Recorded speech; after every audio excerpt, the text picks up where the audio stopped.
नमस्कार मित्रों, the teachers show के एपिसोड नंबर 81 में एक बार फिर से आपका स्वागत है। रोज की तरह एक बार फिर हम एक नए मेहमान, एक नए कलाकार, एक नए शिक्षक के साथ आपके साथ हाजिर हैं। और आज हमारे साथ जो मेहमान है वो बहुत ही ऊर्जावान, बहुत ही कर्मठ और बहुत अच्छे कलाकार हैं साथ में। आज हमारे साथ होंगे दादा रविकांत सरकार। आपको नाम सुन के लग रहा होगा कि शायद बंगाल से हैं। नमस्कार जी नहीं, सर। उत्तराखंड से हैं। उत्तराखंड से। उत्तराखंड से है, लेकिन है बांग्ला समुदाय से। तो आपको आज एक जो हमारा उधम सिंह नगर है उत्तराखंड का जिला, वो एक मिनी भारत का लुक देता है।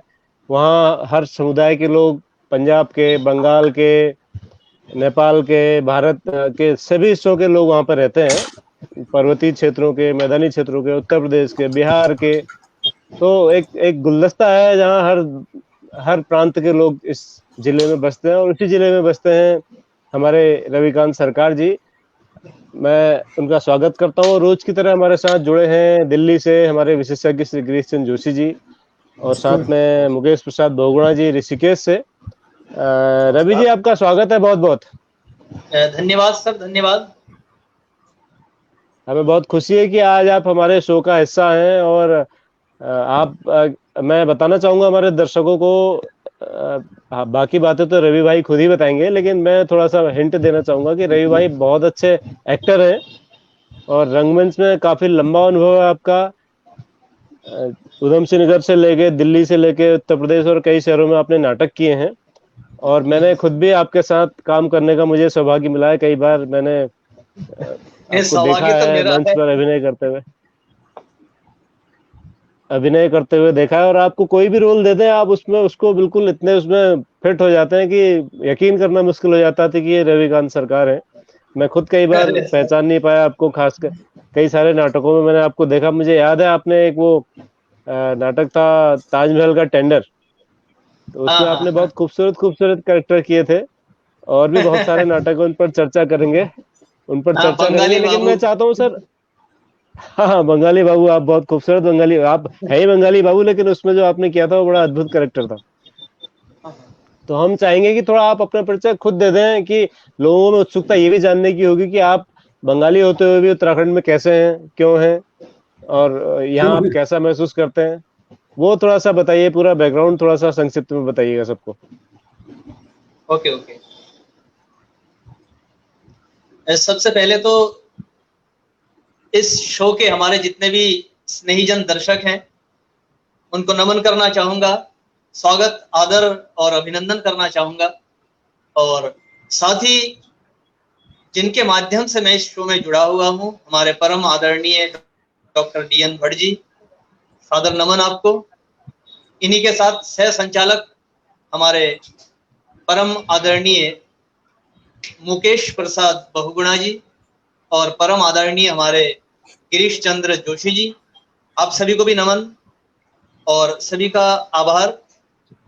मैं रविन्द्रनाथ सरकार, राजकीय प्राथमिक विद्यालय सुंदरपुर, मेरा ब्लॉक पड़ता है गदरपुर और जनपद उधम सिंह नगर से हूँ। मैं जन्म से ही यहीं पर हूँ। और जैसा कि अभी आदरणीय हमारे भट्ट सर ने कहा है कि किस तरीके से आप यहाँ पे उत्तराखंड पे बसे हैं, एक्चुअली मेरे बाप दादा जो है पूर्वी पाकिस्तान से यहाँ पे आए थे।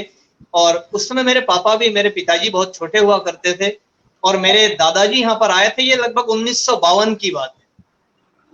उस समय यहाँ पर आए थे और गवर्नमेंट के द्वारा, तत्कालीन सरकार के द्वारा हमें यहाँ पे स्थापित किया गया था।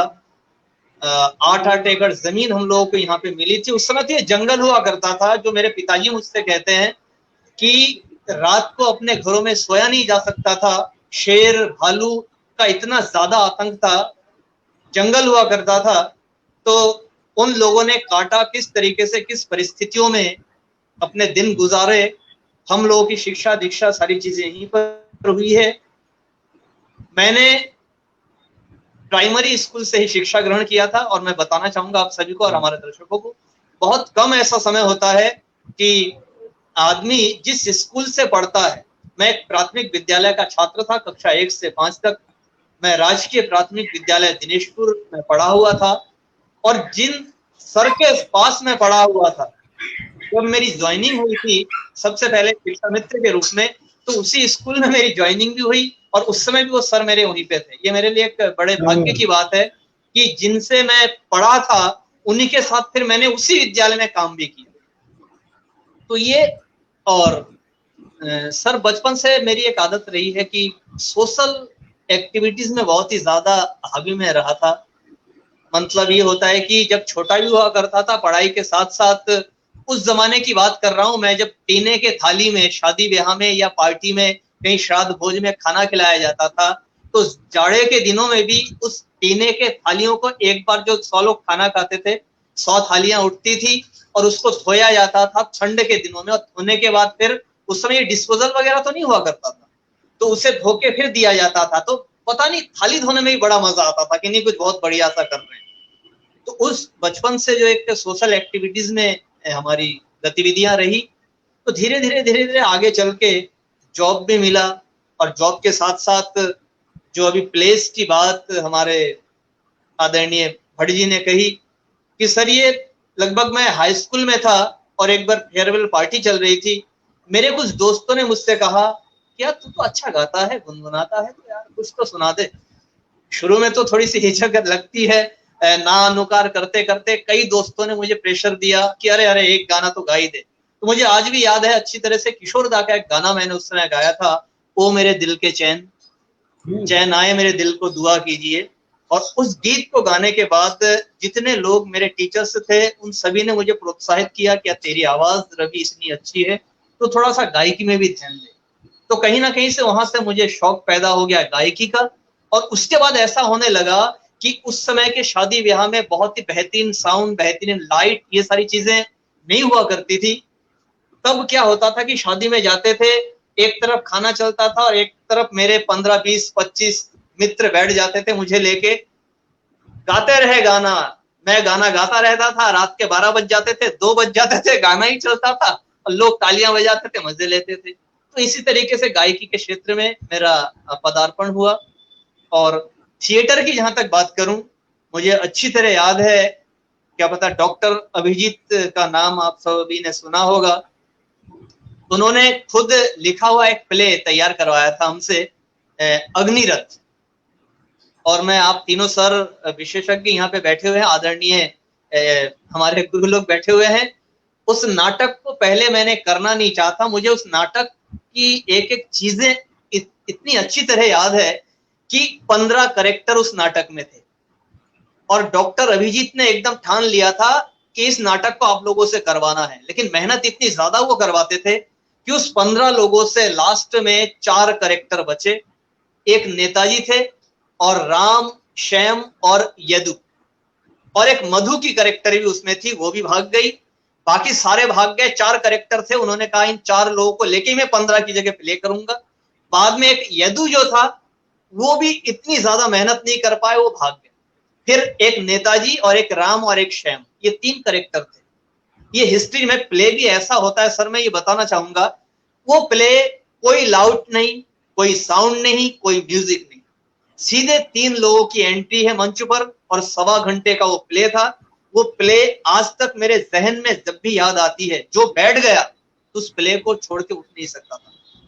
एक बार एक प्रोग्राम में जब स्टार्टिंग हमने की थी तो हमारे उधम सिंह नगर जिले के डीएम साहब और एसएसपी साहब आए थे, सीओ साहब आए थे कि हमें 5 मिनट का हम आपको समय दे रहे हैं, 5 मिनट से ज्यादा हमारे पास समय नहीं होगा। सर जब उन्होंने वो प्ले देखा, देखने के बाद पूरा 1.25 घंटा बैठ के और लास्ट में हम तीनों के पीठ थपथपा के गए। और जब डीएम साहब और एसपी साहब ने कंधे पे हाथ रखा तो मुझे लगा कि थिएटर भी कुछ चीज है और इसमें जुड़ना चाहिए। जब 5 मिनट समय देना चाहते हैं, वो 1.25 घंटा बैठते हैं, तो कहीं ना कहीं इसको नहीं छोड़ना चाहिए। और उसके बाद फिर निरंतरता रही प्लेस के साथ। सर जहुरदा वगैरह जो युग मंच नैनीताल में नाट्य महोत्सव करते हैं, वहां गया हूँ। और जायसवाल जी हुआ करते थे रामनगर में, जो अंतरराष्ट्रीय राष्ट्रीय नाट्य महोत्सव हुआ करता था, अब तो नहीं होता है, जायसवाल सर, उनके महोत्सव में गया हूँ। पालीवाल सर हुआ करते थे बरेली में, शायद आप लोग जानते हैं, वहां भी प्लेस में मैं जाया करता था। लगभग 2-3 बार लगातार गया प्लेस लेके। और उसी तरीके से सिलसिला चलता रहा और चलता है और आगे रहेगा। आप जैसे लोगों का मार्गदर्शन और आशीर्वाद मिलता रहेगा तो ऐसे नाटक, गायकी, ये सारी चीजें चलती रहेंगी। यही है छोटी सी मेरी कहानी। बहुत अच्छी। इस समय तो ये सर कि जैसा स्कूल में समय देता हूँ और उसके बाद का जो समय है वो घर में लगभग रहता नहीं हूँ, या तो थिएटर में या गायकी में, या फिर कुछ भी नहीं है तो सोशल एक्टिविटीज में, इसमें लगा रहता हूँ सर। बढ़िया है भाई, आपकी कहानी बहुत ही उत्प्रेरक है और मुझे उम्मीद है कि इससे और भी बहुत सारे लोग सीख लेंगे। मनोहर चमोली जी भी कह रहे हैं कि आपकी प्रतिभा को सलाम, और प्रीता अशोक भी कश्मीर से हैं हमारी एक दर्शक नियमित, वो भी आपके लिए संदेश भेज रही हैं, आप देखिएगा फेसबुक में। तो ये आपकी जरूर, कहानी शुक्रिया सर। आपने हिंदी में बताई, तो बांग्ला, आप सन 50 में आपका परिवार माइग्रेट हो गए बांग्लादेश, जो आज है पूर्वी पाकिस्तान में उत्तराखंड में आया, तब तत्कालीन उत्तर प्रदेश में आया। तो आपने अपनी भाषा को, जी बांग्ला को बहुत अच्छे से सहेज के जी, रखा है, और आप धारा प्रवाह बांग्ला भी बोलते हैं। बिल्कुल बोलते हैं सर। तो सर, हम आज के कार्यक्रम की शुरुआत किसी बांग्ला गीत से ही क्यों ना करें आपके, ताकि हमारे जो बंगाल के जो दर्शक देख रहे हैं वो भी, उनको भी छपछपी लगे, हमारे पहाड़ में कहते हैं ना छपछपी लगना। जी जी जी हाँ जी, बांग्ला गीत से ही फिर शुरू करते हैं, लेकिन मैं शाम का समय है जी। और कहते हैं ना सर कि तेरे बगैर जिंदगी की शुरुआत कहाँ होती है, वाह। तेरे बगैर जिंदगी की शुरुआत कहाँ होती है, हर शुरुआत की शुरुआत बस माँ होती है।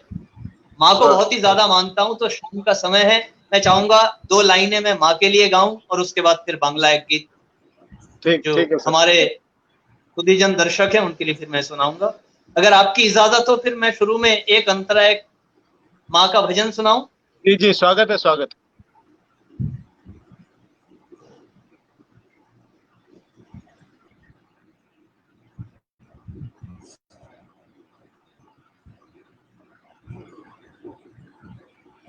आवाज आ रही है सर?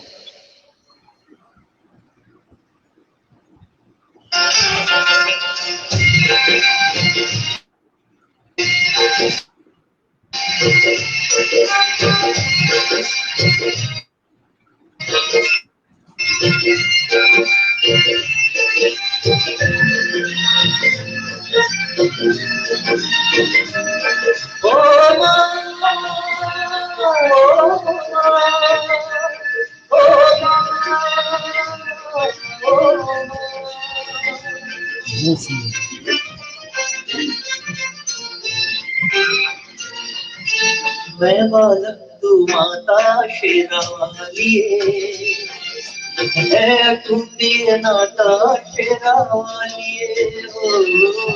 मैं बालक तू माता शेरावाली है, टूटी नाता शेरावाली, शेरावाली माँ, पहाड़ावाली माँ, मेहरावाली माँ, जोतावाली माँ। मैं बालक तू माता शेरावाली है, टूटी नाता शेरावाली। मैं बालक तू माता शेरावाली है, टूटी नाता शेरावाली।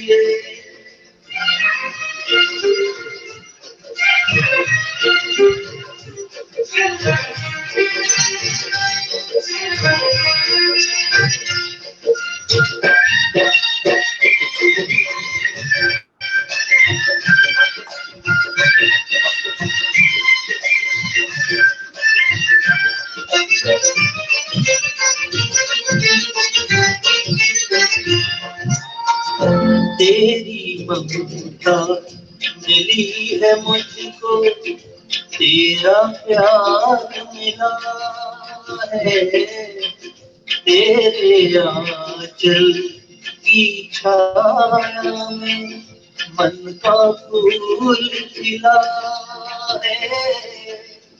तूने बुद्धि, तूने साहस, तूने बुद्धि, तूने साहस, तूने ज्ञान दिया,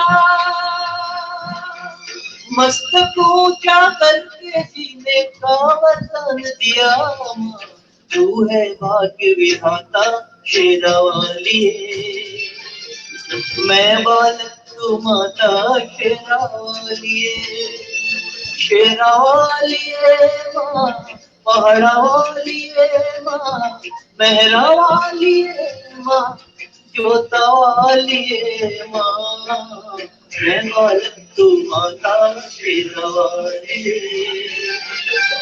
है तू पिए नाता शेरावाली।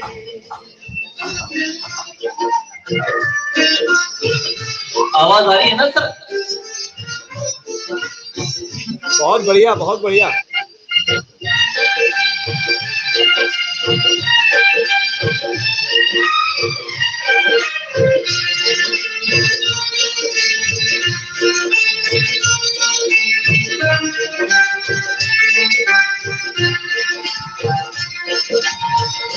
जब से दो है नौ में तेरी पावन ज्योत जलाई, मंदिर मंदिर तेरी मूरत देने लगी दिखाई। ऊंचे पर्वत पर मैंने भी, ऊंचे पर्वत पर मैंने भी डाल दिया है डेरा। निस दिन करेगा तेरी सेवा, मैं हूँ दास वो तेरा, रहूं तेरे गुण गाता शेरावाली।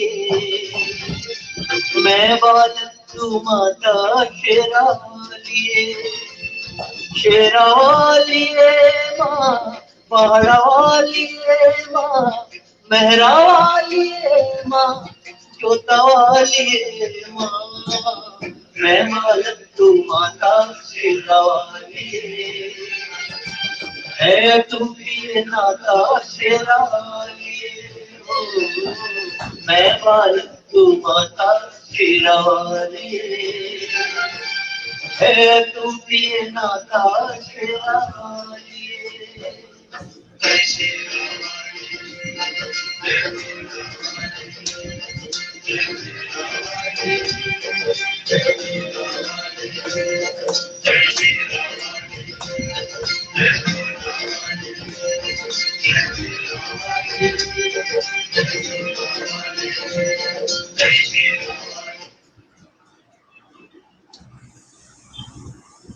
बहुत सुंदर, बहुत बढ़िया। भाई आपने बहुत लीजिए इसके बाद फिर। जी जी सर। जी बोलिए बोलिए बोलिए। आप बांग्ला कुछ सुनाने वाले हो? बांग्ला बांग्ला बांग्ला बोल से। हाँ बांग्ला बांग्ला सुनाता हूँ सर कुछ। जी जी बांग्ला में किस तरीके का पसंद करेंगे सर? थोड़ा जो सबको मजा आए या कुछ होता है जैसा कि सब जाने पहचाने उस गीत को। जी सर। जोशी सर कुछ सुनिए। हाँ सर। আমি তোরে ডাক बोलिए तो। শুনে আমি তোরে ডাক শুনে একলা চলো রে। हाँ जोशी सर कुछ कह रहे थे आप सर? हाँ मैंने एकला चलो कहा जल्दी करें। আমি তোরে ডাক শুনে আমি তোরে ডাক শুনে আমি তোরে ডাক শুনে अच्छा अच्छा। একলা চলো রে। Okay okay okay sir. হুম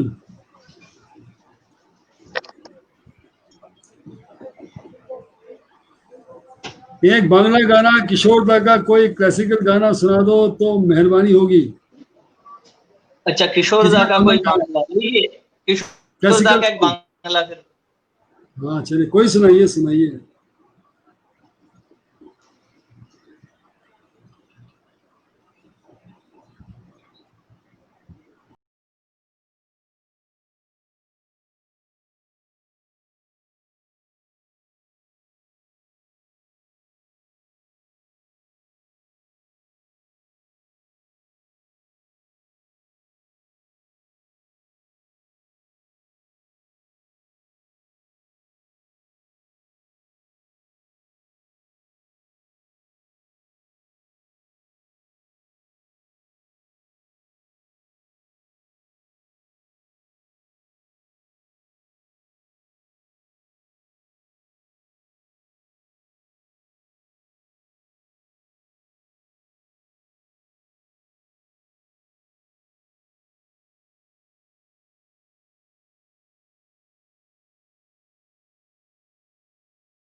হে জীবন পুরিয়ে ফেলি, পাবো এক নতুন জীবন, সেদিন হবে একাকার দুজনার দুটি মন।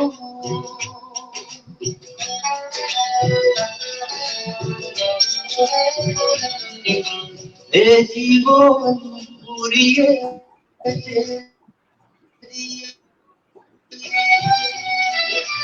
পাবো এক নতুন জীবন, সেদিন হবে একাকার দুজনার দুটি মন। হৃদয়ে সব কবিতা ঝরে পড়ে ছন্দকারে,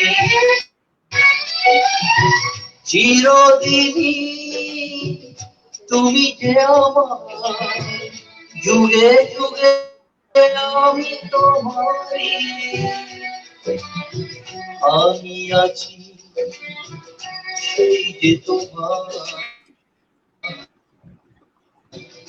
তুমি আছো সেই আমার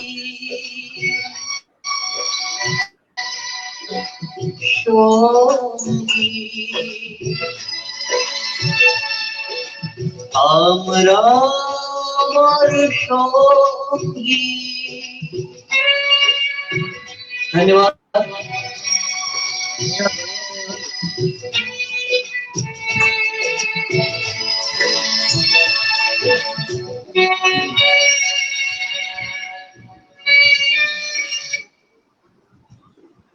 तो ये तो बहुत ही कमाल आपने गाया रे शुक्रिया भाई, सर, शुक्रिया।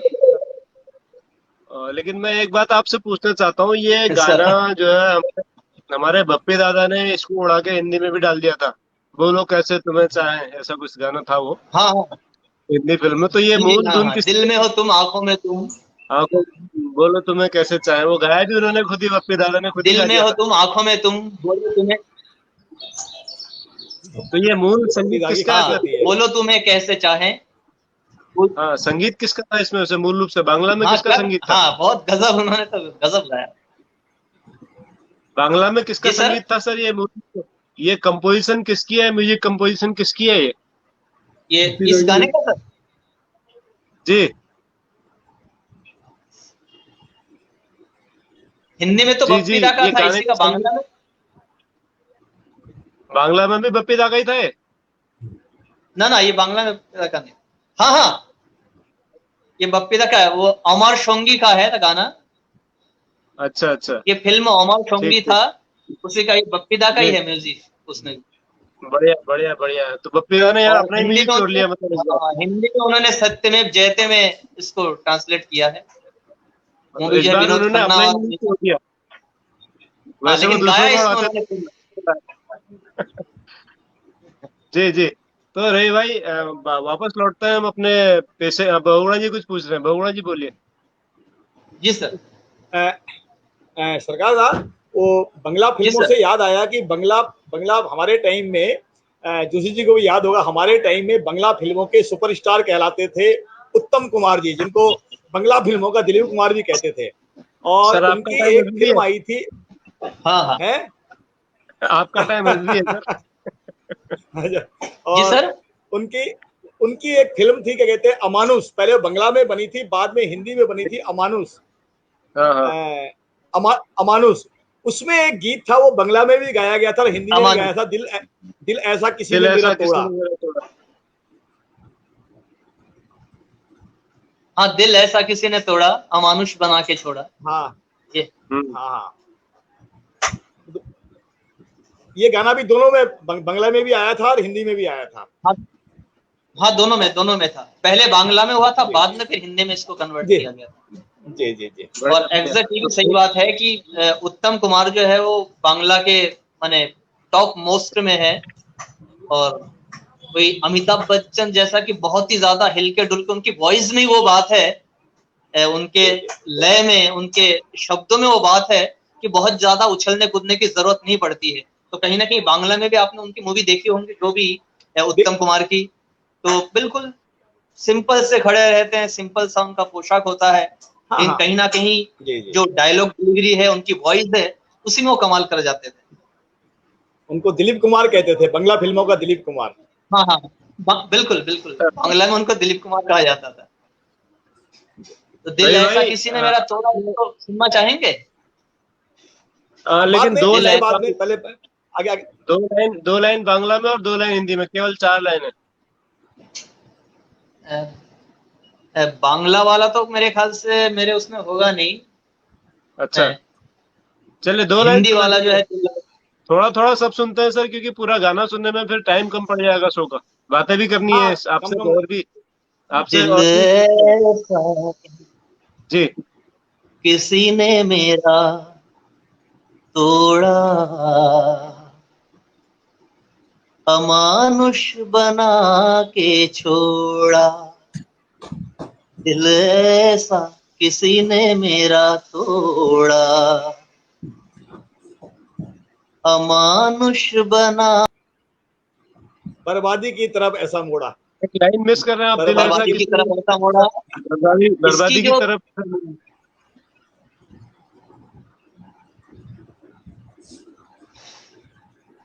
जी, इसकी जो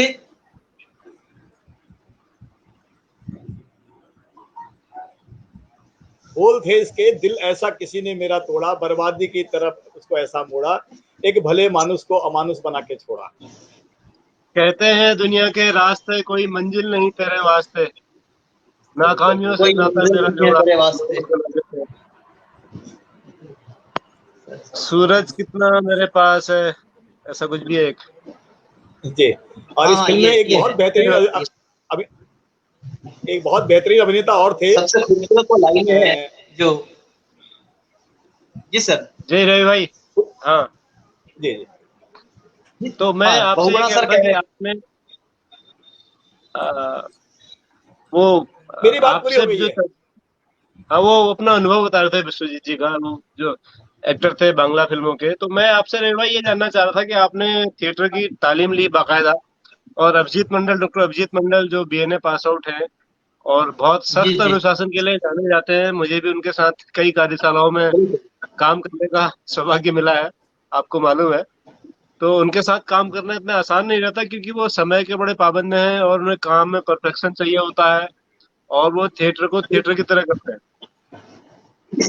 तो तो उसमें सर जो आपने सीखा, आपके जीवन में, पर्सनालिटी में क्या परिवर्तन आया थिएटर सीखने के बाद, वो हमारे साथियों को बताइए, ताकि उनको समझ में आए कि थिएटर क्यों करना चाहिए और क्यों नहीं करना चाहिए।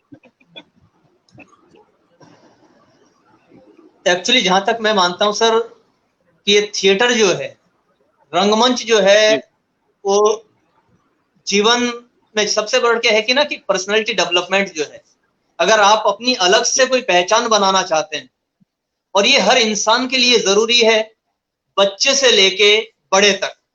अगर बच्चा बहुत ही बेहतरीन पढ़ाई में है, नंबर 1 में है, तो साथ में कोई एक क्वालिटीज उसकी जरूर होनी चाहिए, चाहे वो गायन हो, वादन हो, खेल हो, कुछ भी ऐसा, आर्ट हो, अच्छा चित्रकार हो, अच्छा शिल्पकार हो, कोई एक टैलेंट उसमें ऐसा होना चाहिए कि बहुत अच्छी पढ़ाई के साथ साथ एक बेहतर स्टूडेंट के साथ साथ उसका ये एक अलग पहचान वो जरूर बने।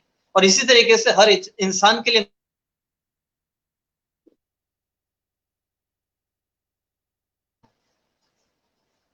पद तो उनके पास, परंतु एक अगर थिएटर के साथ वो जुड़ता है, कला के साथ वो जुड़ता है, तो कहीं ना कहीं से उनकी एक अलग पहचान जरूर बनती है। और इसी के लिए चाहिए कि रंगमंच के साथ लोग जुड़े, कला के साथ लोग जुड़े, और विशेषकर इस समय जो हमारे स्टूडेंट्स लोग हैं, युवा भाई लोग हैं, उन युवा भाइयों के लिए मैं ये जरूर कहना चाहूंगा कि पढ़ाई करें, कैरियर की ओर अपना लक्ष्य रखें। आज देखिए मोबाइल का युग है, और इसमें क्या है कि पढ़ाई और कैरियर के साथ साथ युवा वर्ग जो है दूसरी दिशा की ओर भी आगे बढ़ रहे हैं, भटक रहे हैं। तो कहीं ना कहीं से मेरा मानना है कि जो पढ़ाई और कैरियर के साथ साथ जो थिएटर, जो रंगमंच, जो गायन, इस तरीके की गेम्स, ऐसे क्षेत्र में आगे बढ़ता है, तो जो दूसरी चीजों की ओर जो आगे बढ़ने की जो उनकी इच्छा होती है वो खत्म होता है। और उन चीजों को छोड़ के वो क्या करता है कि उनके पास समय ही नहीं होता है, पढ़ाई करूंगा, स्टडी करूंगा, और बाकी तो थोड़ा सा हमें समय मिलेगा, गायन पे दूंगा, रंगमंच पे दूंगा, गेम्स पे दूंगा। तो इनके साथ जुड़े रहना बहुत ही जरूरी है। और सब मैं ये बात भी कहना चाहूंगा कि कहते कि स्वस्थ शरीर में ही स्वस्थ मस्तिष्क निवास करता है।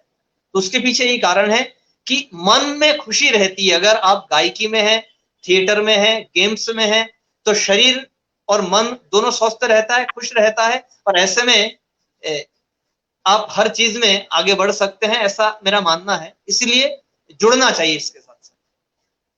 नहीं रवि भाई, मेरा मूल सवाल जो था वो थोड़ा कहीं पीछे छूट गया आपकी बातचीत में। मेरा सवाल ये था कि जी जी, आपके व्यक्तित्व में क्या परिवर्तन आया रंगमंच में जाने के बाद, आपकी पर्सनालिटी में क्या डेवलपमेंट हुआ, वो मेरा सवाल था। अच्छा अच्छा, ये था। अच्छा अच्छा, आपका देखिए निजी सर, अनुभव जानना। पहले मैंने, जी जी जी सर, एक्चुअली पहले आपने देखा है कि मैंने स्टार्टिंग में कहा था कि शुरू में मेरे अंदर एक हिचकिचाहट थी, मैं डरता था, जी लोगों के सामने में जाने में घबराता था। फिर कहीं ना कहीं जब मैं रंगमंच, मेरी भाषाओं में कमी थी, देखिए बांग्ला मूल से हूं, तो कहीं ना कहीं हिंदी अगर कहीं जाके मैं बोलता था तो कहीं ना कहीं लोग टोकते भी थे कि थोड़ी सी हिंदी आप अपनी सुधारो। और उसके बाद यह है कि अच्छा। जब मैं थिएटर के साथ जुड़ा, तो सबसे पहली चीज मेरे अंदर जो वो झिझक थी वो खत्म हुई। उसके बाद मेरी भाषा, फिर किस तरीके से कहाँ क्या बोलना है, और सबसे बढ़कर कि थिएटर के साथ जुड़ने के बाद लोगों के साथ परिचय बढ़ा, मेरा दायरा बढ़ा, मैंने लोगों को जाना, लोगों ने मुझे जाना। ये सारी चीजें मेरे साथ हुई, और आज की तारीख में, और सिर्फ थिएटर एक ऐसी चीज है, जैसा कि आपने कहा या मैं खुद भी कहता हूं कि मैं कमेंट्री करता हूं, मैं एंकरिंग करता हूं, मैं तमाम जॉब से पहले आंदोलन में भी जुड़ा हुआ था, और अब अगर जॉब भी है तो जॉब के साथ कई ऐसे सामाजिक एक्टिविटीज है जहां लोग मुझे सामाजिक, धार्मिक, सांस्कृतिक ऐसे आयोजन में लोग मुझे पहले ही माइक पकड़ा देते हैं। तो अगर मुझे लगता है कि मैं हर जगह बेहतर देता हूं, तो कहीं ना कहीं उसके पीछे मेरा वो थिएटर, बिल्कुल रवि भाई, तो ये मैं कहूंगा। ये आपने व्यक्तिगत अनुभव साझा किए, तो आप बच्चों को भी अपने स्कूल में क्या थिएटर का कुछ ट्रेनिंग देते हैं, कैसे करते हैं बच्चों के साथ थिएटर में काम, प्राइमरी के बच्चों के हाँ साथ जी आप काम करते हैं? जी जी, मैं स्कूल में भी देखिए सबसे बढ़ के कि, और प्राइमरी लेवल के अगर बच्चे हैं तो वहां तो थिएटर और गायन ये बहुत ही जरूरी है। क्योंकि वहां बच्चे, देखिए वहां के बच्चे के दिमाग में कैरियर और ये सारी चीजें नहीं होती है। उन्हें तो ये होता है कि अरे स्कूल जाना है। जब आदमी मैच्योर होता है तो अपने आप वो सुधरता है, अपने आप उसके दिमाग में एक चीज आती है कि मुझे पढ़ाई करनी है, मुझे इस लाइन पे आगे जाना है, मुझे डॉक्टर बनना है, मुझे इंजीनियर बनना है, मुझे आईएएस, मुझे पीसीएस करना है। लेकिन बच्चों के साथ ये सारी चीजें नहीं होती है। बच्चे अगर स्कूल में, आपको सबसे पहले चीज है कि बच्चे विद्यालय में टिके, उनको मजा आए। उनको ये जरूरी नहीं है कि ये याद करना है, जोड़ घटाना गुणा भाग ये आ जाए, और माने अल्फाबेट और एबीसीडी और कविताएं उनको आ जाए, ये जरूरी नहीं। उनको है कि स्कूल में टिके, और उसके लिए सबसे जरूरी चीज है कि थिएटर स्कूल में करें। और वो मैं बच्चों के साथ जुड़ता हूँ, क्योंकि जो हाव भाव छोटे छोटे बच्चे हैं उनको गोल घेरे में अगर खड़ा कर दिया जाता है, और खड़ा करने के बाद उनको कोई कहानी, कोई चुटकुला, ऐसी सारी चीजें सुनाते हुए, कुछ अभिनय करते हुए, वहां एक्ट की बहुत ज्यादा जरूरत है। एक एक बिल्कुल। बच्चे को अगर खड़ा किया जाता है तो एक बच्चा कुछ कर देता है कि बेटा देखो मैंने ये किया है, जरा इस लाइन पे ऐसे बोल के दिखाओ। तो बच्चा जब उस हाँ। लाइन को उस तरीके से बोलता है तो बाकी बच्चे खूब मजे लेते हैं, तालियां बजाते हैं। वाह। तो उसके बाद कभी कभार क्या होता है सर, कि ये मेरा एक निजी अनुभव है जो साझा करता हूं, अगर कुछ नहीं जी हो रहा है तो स्कूल की छुट्टी बजी, माने घंटी बजी भी नहीं है, बस्ता कंधे पे है, भागने की तैयारी, और जब वो चीजें हो रही है तो उस समय घंटी बज गई है, उसके बाद भी बच्चे जाने को तैयार नहीं कि सर अब इसको थोड़ा बुला लीजिए, अब तापस को थोड़ा बुलाइए, सर ये करेगा, अब ये इससे कराइए, देखिए कैसा करता है। तो बच्चों को मतलब इंगेज रखने के लिए ये सारी चीजें बहुत जरूरी है। और वहां थिएटर कहीं ना कहीं, अगर इस समय मैं स्कूल में भी हूं तो स्कूल में भी अगर एक अच्छा शिक्षक बच्चे, या जिस गांव में मेरा स्कूल है उस गांव के लोग मुझे मानते हैं, तो उसके पीछे भी कहीं ना कहीं थिएटर भी है। बिल्कुल बिल्कुल सर, बहुत अच्छा, आपने बड़े शानदार अनुभव साझा किए। और मुझे उम्मीद है कि जो हजारों शिक्षक इस शो को देख रहे हैं वो निश्चित रूप से समझ रहे होंगे कि इसका क्या फायदे हैं। रोज की तरह हमारे जो एक दर्शक हैं मनोहर चमोली जी, उन्होंने फिर से एक सवाल किया जिसका जवाब हाँ या ना में होता है, और इसका जवाब हाँ ही होगा। वो लिखते हैं कि आज के समय में रुपया मुख्य हो गया है, ललित कला के पारखी और अनुयायी दोनों नेताओं, शराब माफियाओं, तस्करों के सामने बौने हो गए हैं। आपको नहीं लगता? बिल्कुल, जी, तो इसका जैसा जवाब आपने मुझे कहा आप, इसका जवाब हाँ में ही है। और हम उम्मीद करेंगे कि इस नकारात्मक वातावरण को खत्म करें। जैसा कि आपने वो नाटक था ताजमहल का हाँ टेंडर, उसमें बिल्कुल ऐसी बातें थी जो इन्होंने कही है मनोहर चमोली जी ने। अच्छा, आप सर बेहतरीन अभिनेता भी रहे हैं, तो कुछ ऐसा हो सकता है कि आप थोड़ा सा अपने अभिनय की झलक भी हमारे दर्शकों को दिखा दें, कुछ डायलॉग, कुछ एक्टिंग के साथ, जो आपने नाटक किए हो जो। हाँ हाँ बिल्कुल बिल्कुल हो सकता है। पहले पहले बताइए, ठीक है सर। आपने कौन कौन से नाटक किए थे सर? पहले नाटकों के नाम बता दीजिए, उस पर थोड़ा सा हम जानना चाहेंगे, फिर आपकी एक्टिंग देखते एक्चुअली देखिए, बचपन में तो मेरी शुरुआत हुई थी कुछ बांग्ला, जो यात्रागान आप जानते हैं कि हैं। बांग्ला का जो मूल कल्चर है वह है बांग्ला यात्रागान। उस जी बांग्ला यात्रागान में दो तीन ऐसे प्लेस थे कि जहां स्पेशली मेरी जरूरत थी। जी एक बांग्ला यात्रागान में बच्चा गायक जरूरत पड़ता है, तो उसमें मैंने बच्चा अच्छा गायक, एक निषिद्ध फल, ये नाटक था, उसमें मैंने बांग्ला में प्ले किया था। भूते यात्रागान है। इसके बाद जब हिंदी प्लेस में जी अगर मेरी एंट्री हुई है, तो मैं जैसा कि आपसे बताना चाहूंगा, उसमें मेन अग्निरथ, अग्निरथ जो डॉक्टर अभिजीत का लिखा एवं निर्देशित किया हुआ ये प्ले था। अभी जैसा कि सर ने एक सवाल किया था, तो मैं इस प्ले के संबंध में थोड़ा सा 2 मिनट में बताना चाहूंगा, बहुत ही कम समय जी में। सर, इस प्ले की एक ऐसी माने थीम थी कि मैंने एक कहानी पढ़ी थी हिंदी कक्षा 3 में, सोती सुंदरी। क्या पता सर, हमारे जोशी सर हैं, आप भी जानते होंगे या नहीं सर, कक्षा 3 के हिंदी के चैप्टर में सोती सुंदरी, उसको एक बूढ़ी परी का शाप लग जाता है कि जब ये बड़ी होगी तो तबुआ चुभेगा और राजकुमारी सो जाएगी, और जब राजा बहुत रोते हैं तो उनको ये फिर दोबारा आशीर्वाद मिलता है कि 100 साल के बाद एक राजकुमार आएगा और उस राजकुमार के आके, राजकुमार के छूते ही राजकुमारी जग जाएगी। तो उसी के साथ इस थीम को बेस किया गया था कि आज भी जो प्रशासन और शासन रूपी सुंदरी है वो सोई रही है। और जब ये प्ले तैयार हुआ था तब लगभग 100-125 करोड़ राजकुमार इस देश में थे कि 100-125 करोड़ राजकुमार आके सोती हुई इस मतलब सरकार और प्रशासन को जगाने का प्रयास कर रही है, लेकिन सरकार जागने का नाम नहीं ले रही है, वो सोई, कैसे जगाएं। बस यही उसका मेन थीम था। इसी के साथ मैंने प्लेस किए हैं जैसा हवालात, गिरगिट, अंधेर नगरी, चौपट राजा, पंचायत में पांचाली, अभी ताजमहल, टेंडर ऑफ ताजमहल, ये, उसके बाद अंधा युग, लॉटरी,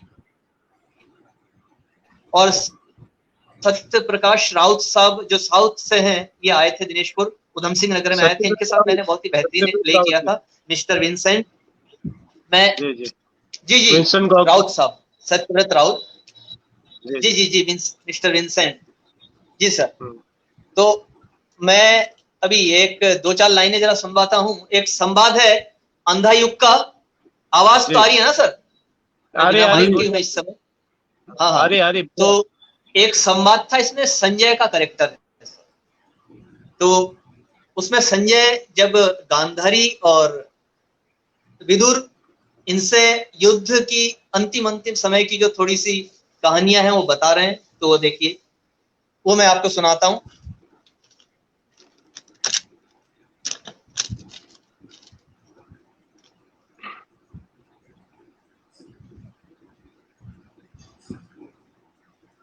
शंकर की देवी हंसी लेकर अश्वत्थामा जा पहुंचा। योद्धा दृष्ट दुम्न के सिराने, बिजली सा झपट खींचकर शैया से नीचे दबा दिया उसको, पंजों से दबोच लिया उसको। आंखों के कोटर से दोनों साबित गोले आम की गुठली के जैसे बाहर निकले। काले गड्ढों से लहू निकलने लगा। बड़े कष्ट से जोड़ जोड़ कर शब्द कहा उसने, वध करना है तो एक ही बार में कर दो अस्त्रों से मेरा। तुम इस योग्य नहीं हो नर पशु दृष्ट दुम्न। तुमने निशस्त्र गुरु द्रोण की कायर हत्या की है।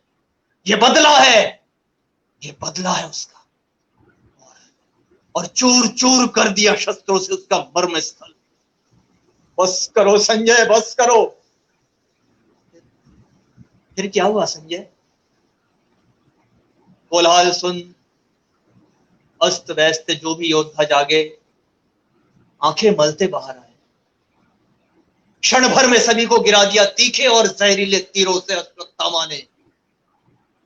शतानिक को कुछ नहीं मिला तो पहिए से ही वार किया। दोनों घुटने काट दिया अश्वत्थामा ने उसे।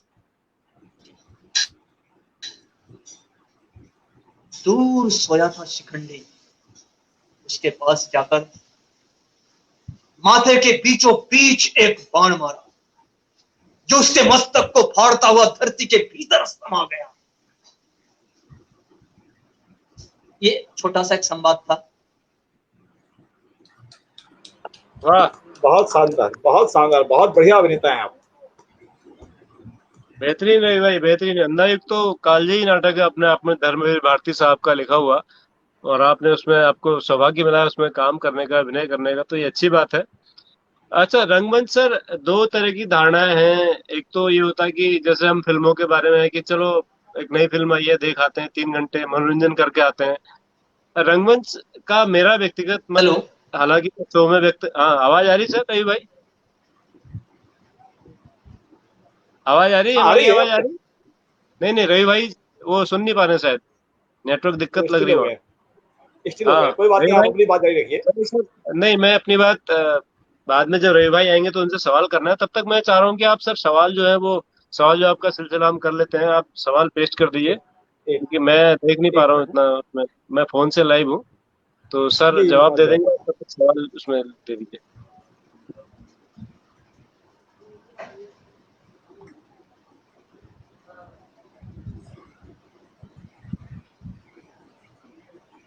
हाँ रवि भाई, अब आवाज आ रही?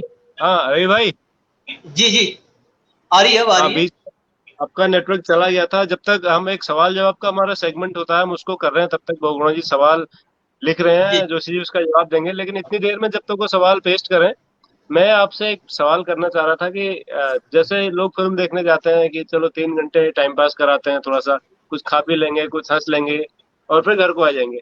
तो नाटक के दर्शक के साथ ऐसा नहीं है। नाटक बहुत गंभीर मुद्दों को लेके ज्यादातर किया जाता है और केवल मनोरंजन उसका तत्व नहीं है। वो समाज को जैसे आपने अपनी कहानी में भी बताया कि जो राजकुमारी रूपी सत्ता है उसको जगाने का काम करती है, तो आपने भी ऐसे नाटक किए होंगे। कौन कौन से नाटक थे जिनमें इस तरह के भाव थे? देखिए अग्निरथ में भी ये भाव थे, और इसी के साथ जैसा कि ताजमहल का ठेका, इस नाटक में ये भाव थे। जी गिरगिट, इसमें ये भाव थे। हवालात, इसमें ये भाव थे। तो क्या लगता है आपको, नाटक क्यों करना चाहिए? हमने क्यों करना चाहिए फिल्मों के दौर में, यूट्यूब के दौर में, इंटरनेट के दौर में? मोस्टली प्लेस देखिए कहीं ना कहीं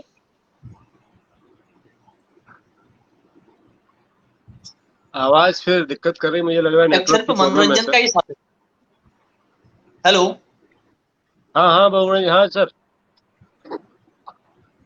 अरे भाई कह रहा हूँ नाटक केवल मनोरंजन का ही माध्यम नहीं है। नाटक जो है समाज के लिए बहुत बड़ा मैसेज छोड़ता है, समाज को एक दिशा देता है।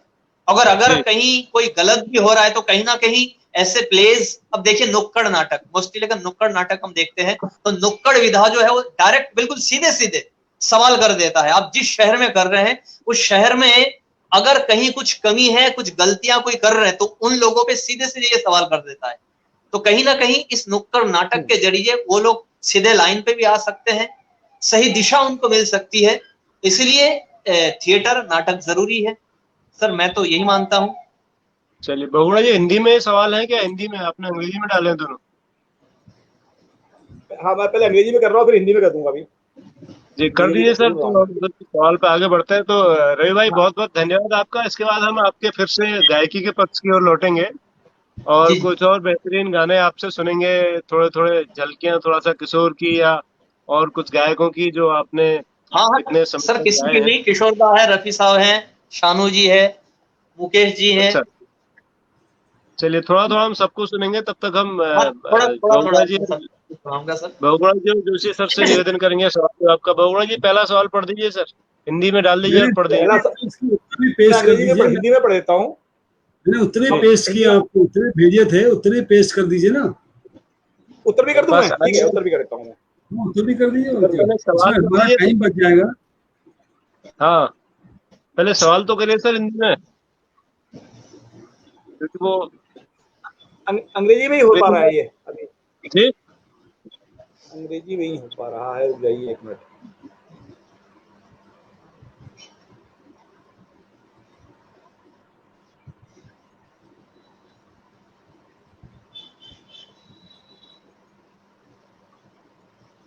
आपको हिंदी में अरे सर हिंदी में जवाब दिए थे।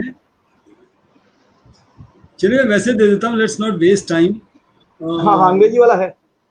हाँ ये है ना, ये पहले प्रश्न का उत्तर है और इसका उत्तर है जावेद अख्तर साहब। बिकॉज जावेद अख्तर साहब को और उनकी वाइफ शबाना आजमी जी पहले कपल थे जिनको राष्ट्रपति महोदय ने राज्यसभा में मनोनीत किया था।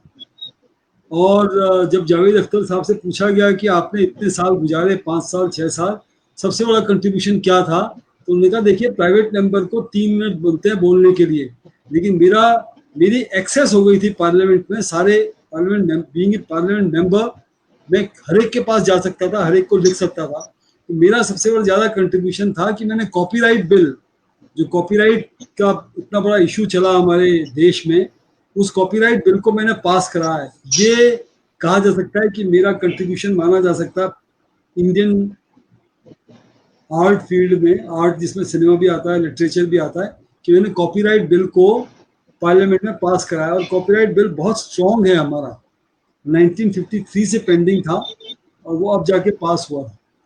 तो that is the contribution of mister Javed Akhtar and Shabana Azmi being the Rajya Sabha member.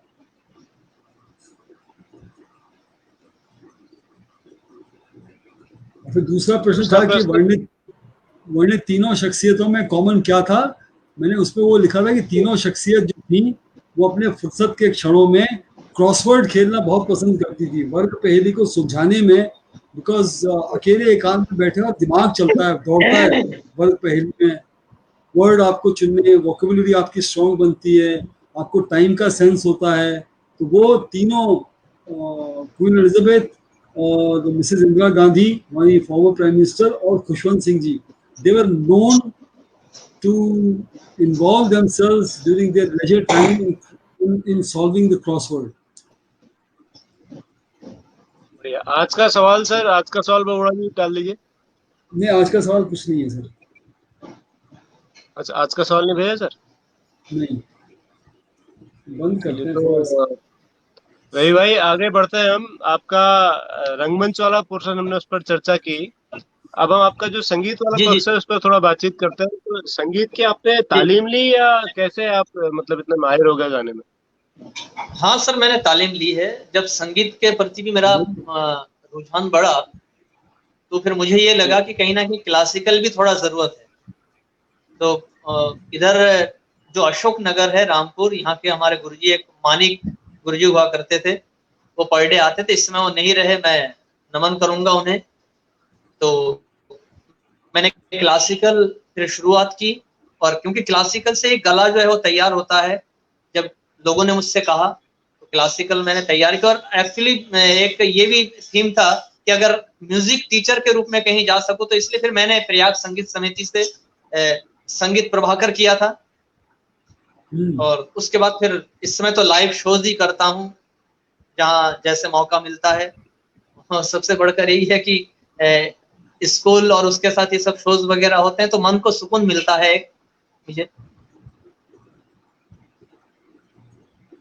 और रविंद्र जी, मैं आप अपनी जर्नी में भट्ट साहब के साथ जो भी वार्तालाप चल रहा है, बहुत सब आनंदित हो रहे हैं, ज्ञान ले रहे हैं।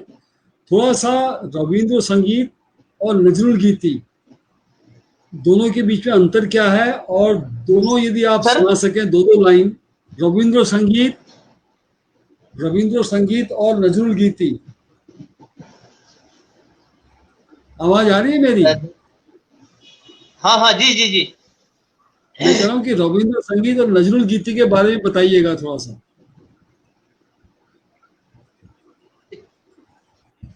मोस्टली देखिए, रविंद्र संगीत जो है ठाकुर, हमारे रविंद्रनाथ ठाकुर जी का लिखा हुआ लगभग जो सारे गीत हैं, तो उन गीतों के पीछे एक मूल तत्व छिपा हुआ होता है। जितना मैं मान लीजिए जानता हूँ, मैं दो दो लाइन सुनाऊंगा भी, दो किसी रविंद्र संगीत का 2 लाइन और नजरुल गीति का 2 लाइन। तो उसमें यही है कि ईश्वर के साथ खुद को कैसे जोड़ा जाए। मोस्टली देखा गया है कि जैसा कि अभी एक सॉन्ग है, मैं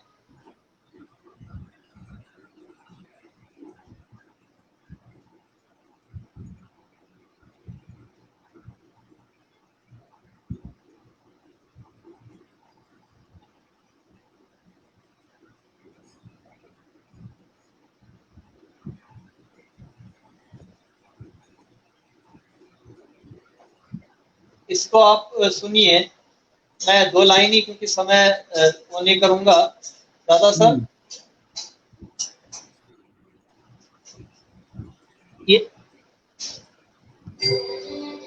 ये रविंद्र संगीत है। देखिए सर, ये ईश्वर के साथ ही जुड़ा हुआ है।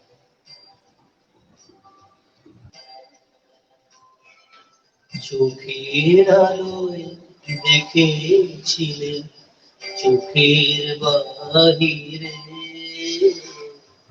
অন্তরে আজ দেখবো যখন আলোক নাহিরে, চোখের আলোয় দেখেছিলে চোখের বাহিরে।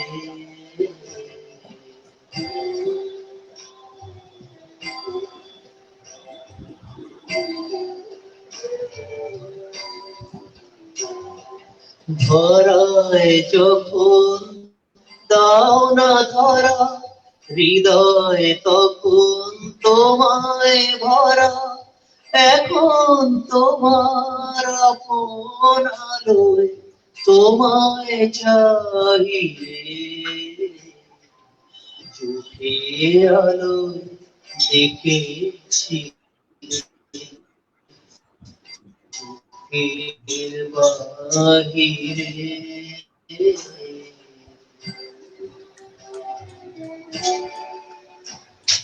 ये सब देखिए, ये है रविंद्र संगीत। और ईश्वर के साथ जुड़ने का एक माध्यम है। बहुत स्लो मूड के ये गाने होते हैं।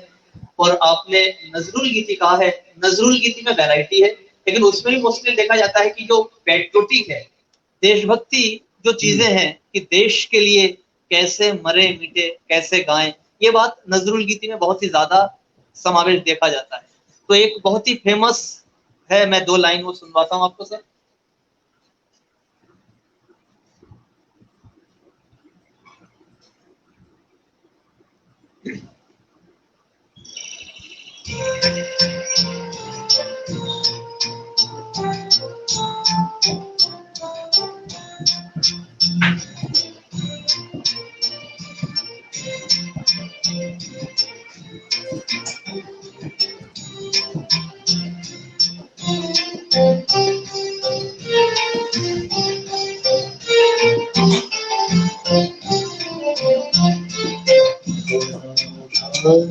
পুষ্পে ভরা আমাদের বসুন্ধরা, তাহার মাঝে আছে দেশে সকল দেশের সেরা, ও সে স্বপ্ন দিয়ে তৈরি সে দেশ দিয়ে ঘেরা।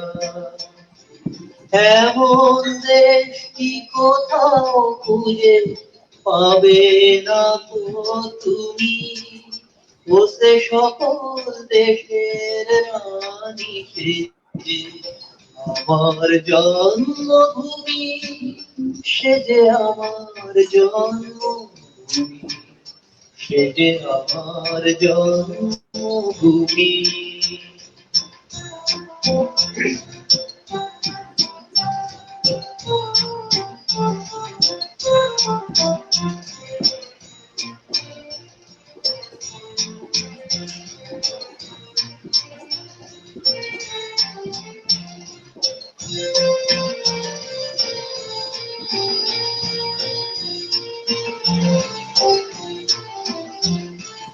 চন্দ্র সূর্য গ্রহ তারা কোথায় এমন জল ধারা, কোথায় এমন খেলে দড়ি এমন কালো মেঘে, তারা পাখির ডাকে ঘুমিয়ে ওঠে পাখির ডাকে জেগে। এমন দেশটি কোথাও খুঁজে পাবে না তো তুমি, ও সে সকল দেশের রানী সে যে আমার জন্মভূমি, সে যে আমার জন্মভূমি, সে যে আমার জন্মভূমি।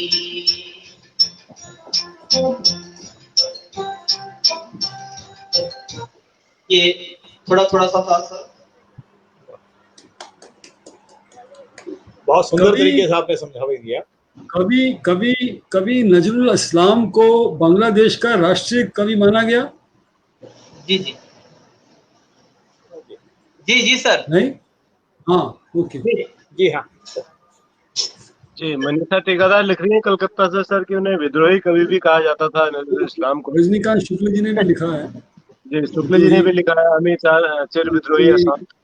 और नागबेन स्वयं जो है उड़ीसा से, वो भी कह रहे हैं कि नाइस बांग्ला गीत, थैंक्स सर।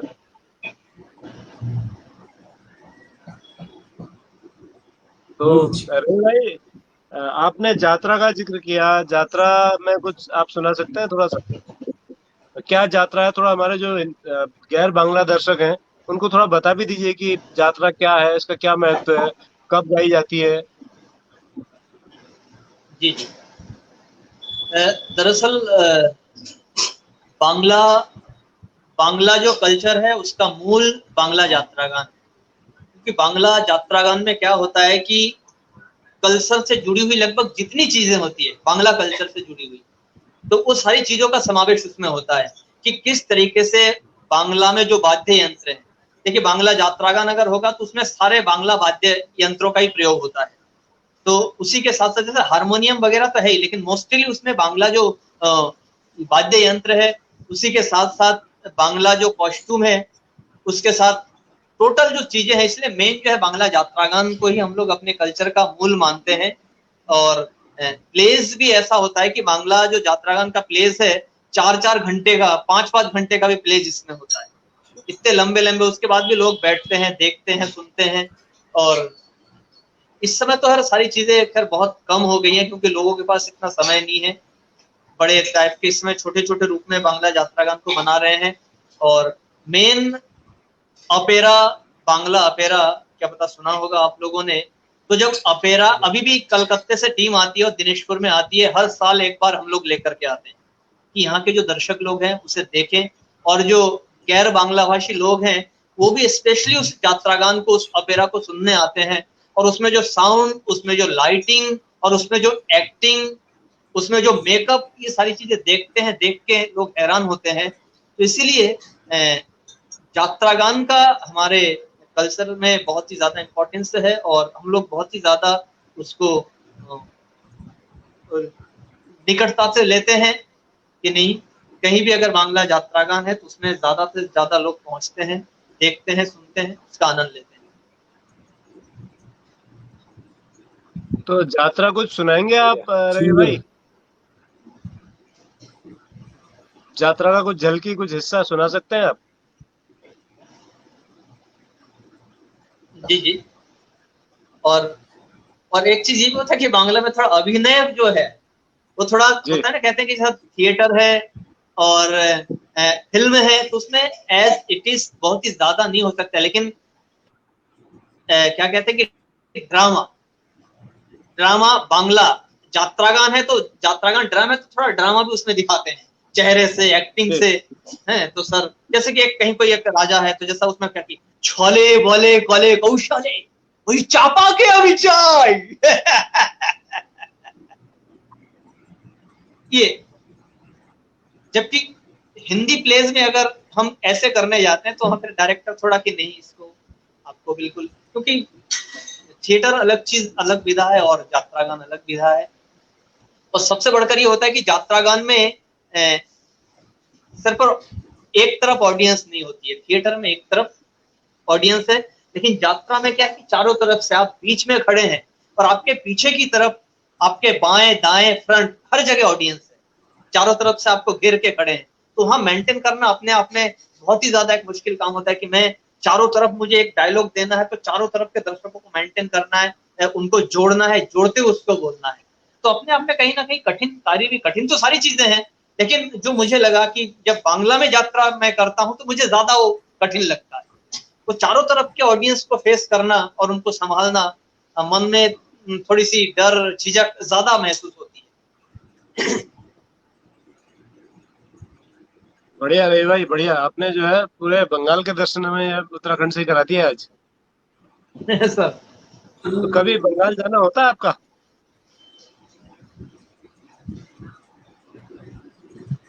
बंगाल जाना जी होता है सर, रवि भाई? बंगाल जाना होता जाते है हैं कभी? जाते हैं।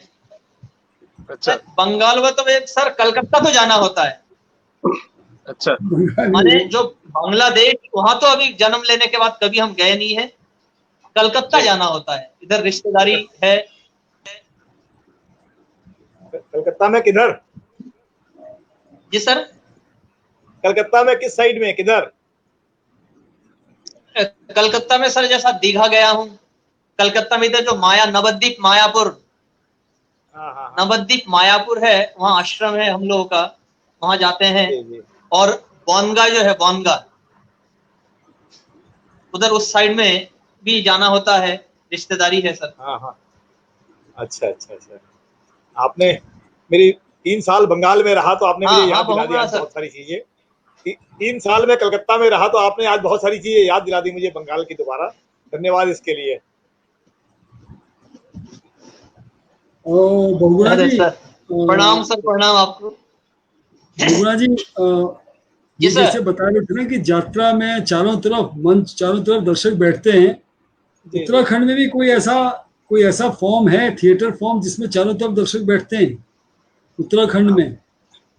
आप जो हमारे पहाड़ की जो जागर परंपरा है और जो वैसे लोक नृत्य परंपरा जो गाँव में चलती है, आप कह सकते हैं बैठते हैं उसको थिएटर भी नहीं कह सकते।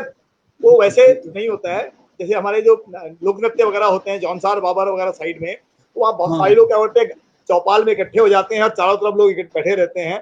तो उसको आप स्थानीय, मतलब थिएटर, पारंपरिक थिएटर की भाषा में थिएटर नहीं है वो परिभाषा के अनुसार, लेकिन एक प्रकार से थिएटर ही है वो, क्योंकि लोग अलग अलग किस्म से कपड़े पहन के आते हैं। नहीं, थिएटर की परंपरा है ना, क्या यात्रा की थिएटर की परंपरा जो मध्य प्रदेश में भी है, उड़ीसा में भी है, बंगाल, मध्य प्रदेश में मार्च थिएटर होता था। मार्च एक परंपरा थी मध्य प्रदेश में, अब तो बहुत कम हो गई, सारी लोक कलाएं खत्म सी हो रही हैं। मार्च में भी मंच जो था, मंच के चारों ओर दर्शक बैठते थे।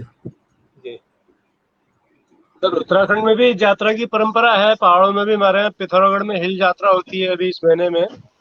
जी तो वो भी इसी तरह का एक फोक है। हिल यात्रा जो है वो यहीं से, यात्रा शब्द यहीं से लिया हुआ है, बंगाल से। बंगाल से। उसमें लकिया भूत है और बहुत सारे कैरेक्टर्स होते हैं, कभी उस पर चर्चा करेंगे किसी शो में, वहाँ के जब शिक्षक हमारे साथ होंगे पिथौरागढ़ वगैरह देख के, मेकअप, कॉस्ट्यूम, जी तो आनंद भी आता है बहुत। बोलिए रवि भाई, बोलिए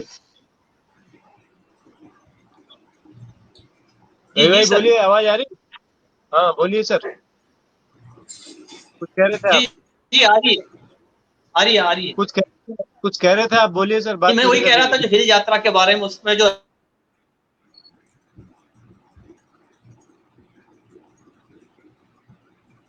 आवाज चलेगी मुझे लग रहा है रवि भाई की। विधेय हो रहे हैं वो। हाँ वो की नेटवर्क दिक्कत से, है बारिश है वहां पर, तो नेटवर्क थोड़ा प्रॉब्लम कर रहा था, वो शो से पहले बता रहे थे। लेकिन मुझे बड़ी चिंता थी कि शो के दौरान रह पाएंगे नहीं रह पाएंगे, तो काफी अच्छे से वो रहे और बहुत ऊर्जावान है सर ये रवि हिल यात्रा के हमारे। बारे में बता रहा था कि उसका जो मेकअप होता है, कॉस्ट्यूम होता है, वो अपने आप में इतना खूब।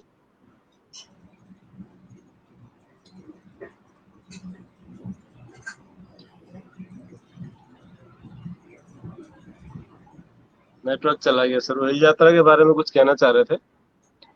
तो हमारे यहाँ सर उत्तरा उधम सिंह नगर में 2 ब्लॉक हैं, सितारगंज और दिनेशपुर, जहाँ पर बहुतायत में बांग्ला समुदाय के लोग हैं। रवि भाई आ गए। अरे भाई, बीच में नेटवर्क दिक्कत कर रहा है आपका। जी जी जी सर। तो आप कुछ कह रहे हाँ थे सर हिल बोलिए। यात्रा के बारे में। हाँ, हिल यात्रा के बारे में हिल कुछ कह रहे यात्रा थे के आप। बारे में मैं यही कह रहा था ना कि हिल यात्रा में जो कॉस्ट्यूम होता है, उसका जो मेकअप जी होता है, तो देखिए अपने आप में जी, इतना खूबसूरत है वो है कि मैंने देखो तो देखते ही रह जाओ। बिल्कुल बिल्कुल बिल्कुल। तो वो कल्चर मिक्स है सर। हिल का मतलब है कीचड़, और यात्रा तो यात्रा ही है, यात्रा ही है। तो कीचड़ में जो यात्रा की यात्रा जाती ही है है। वो गीला, मतलब हिल का मतलब गीलेपन से होता है पहाड़ में। तो वो यात्रा है सर। जी जी चलिए जी। अब आप कुछ गाना सुनते हैं, आपसे कोई गीत सुनते हैं बढ़िया सा, जो आपकी चॉइस का एक गीत हो। छोटी एक छोटी सी बात है कि ये यात्रा में या हिल यात्रा में लेडीज भी रोल अदा करती हैं, नहीं, जेंट्स से महिलाएं। होते हैं सर, दर्शकों के रोल में होती है लेकिन जी। पुरुष ही होते हैं परंपरागत रूप से सर उसमें।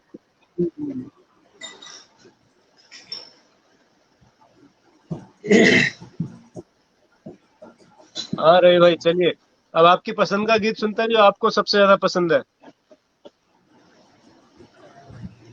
लीजिए एक, हेलो, हाँ हाँ बोलिए। एक जो सभी इस शो के साथ जुड़े हुए हैं,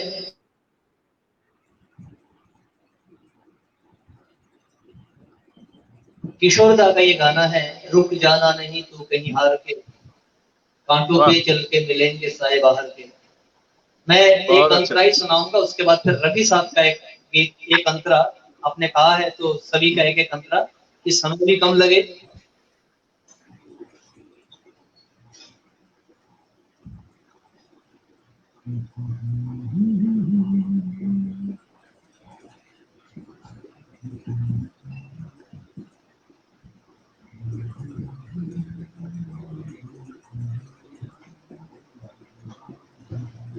प्लीज।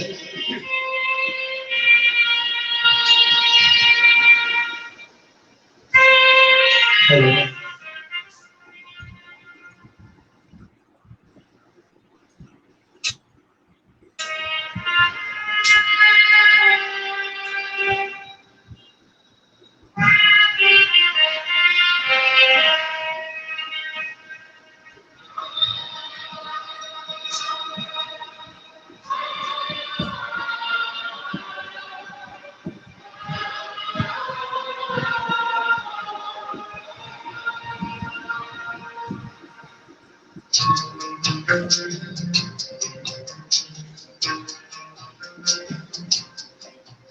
रुक जाना नहीं तू कहीं हार के,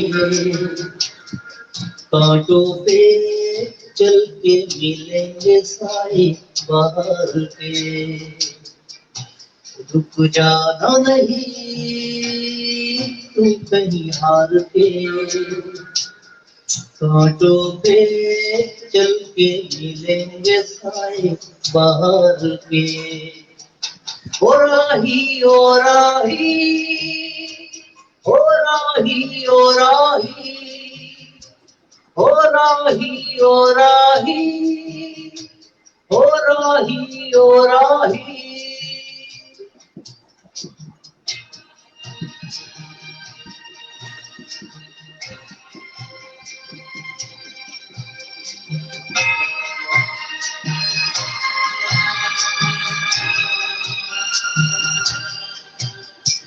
सूरज देख रुक गया है, तेरे आगे झुक गया है। सूरज देख रुक गया है, तेरे आगे झुक गया है। जब कभी ऐसे कोई मस्ताना निकले हैं अपनी धुन में दीवाना, शाम सुहानी बन जाते हैं दिन इंतजार के। ओ राही ओ राही, ओ राही ओ राही, रुक जाना नहीं तू कहीं हार के, कांटों के चल के मिलेंगे साई बाहर के।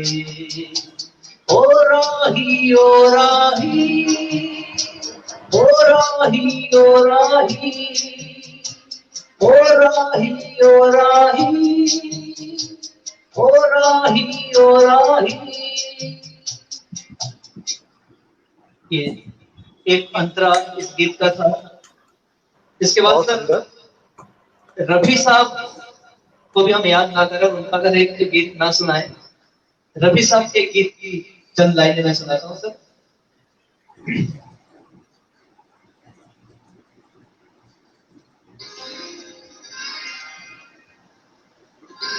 आवाज आ रही है ना बहुगुणा सर?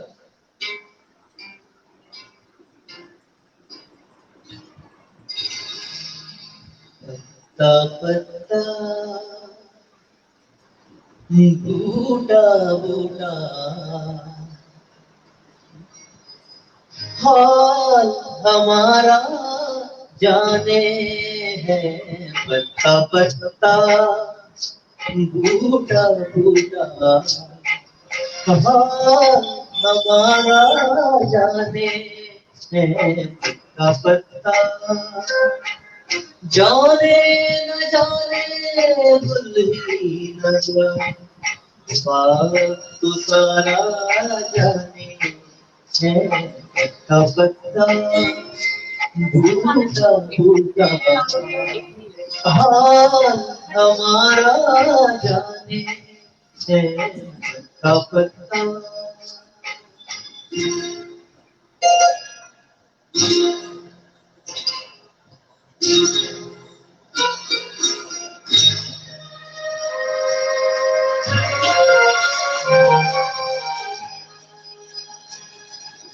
कोई किसी को चाहे तो क्यों ना समझते हैं लोग। कोई किसी खातिर सर से अगर तो हंसते हैं लोग। बेगाना आलम है सारा, यहाँ तो कोई हमारा दर्द नहीं पहचाने। पत्ता पत्ता टूटा टूटा हमारा जाने है। पत्ता पत्ता आलू भाई आलू इको बड़ा ठीक है। इको हल्का सा इको बड़ा। चाहत के गुल खिले चलती रहे हजारों दिया, हम तो इसी चलते बांधेंगे प्यार का किया। ये दुनिया बिजली गिराए, ये दुनिया कांटे बिछाए। इश्क मदद कब मांगे, पत्ता टूटा टूटा हाल हमारा जाने है। पत्ता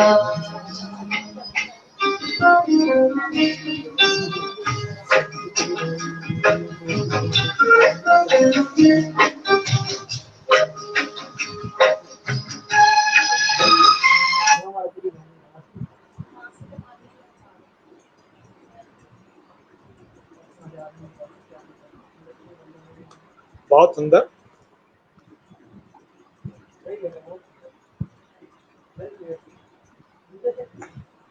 मेरे ख्याल से नेटवर्क चला गया। नेटवर्क की दिक्कत हो गई है, मुझे लग रहा है थोड़ा।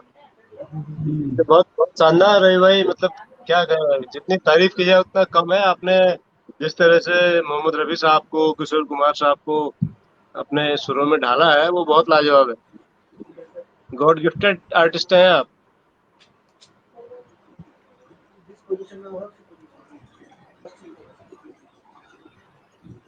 ये एक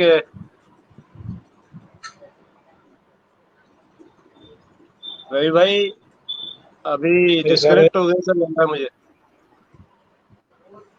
कोई बात नहीं, हाँ तो अभी कल छोड़ने मैं का मन कल तो जाने का मन तो होगा। तक वो हमारे साथ आते हैं लाइव। कल ठीक 7 बजे हमारे साथ इस शो में होंगे।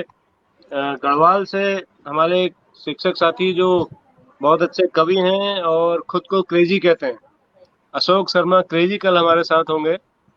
और वो साइंस के टीचर हैं और बहुत अच्छे अच्छे एक्सपेरिमेंट करते रहते हैं बच्चों के साथ। तो क्रेजी, जो हाँ, खुद को क्रेजी कहे, वो समझिए कितने। आ गए। शुक्रिया सर।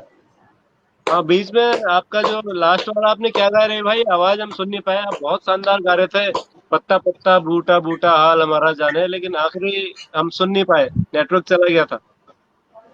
अच्छा अच्छा, जाने ना नहीं, जाने बहुत गुल ही ना जाने, बाग तो सारा अच्छा, जाने हैं।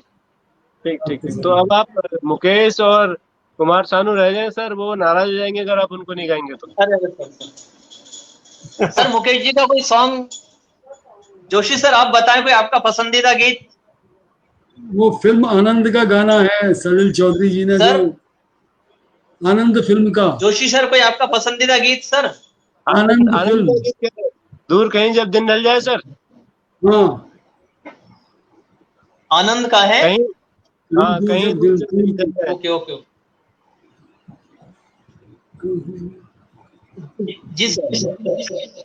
बहुत सारे कमेंट आ रहे हैं सर, दर्शक लगातार आपके गाने की बहुत तारीफ कर रहे हैं और वाकई वो तारीफ के काबिल भी है आपका गायन।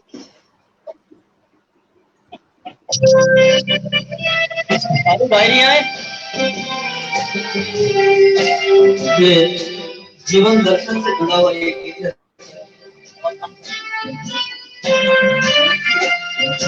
लाइट हो रही है, आवाज ऊपर। जिंदगी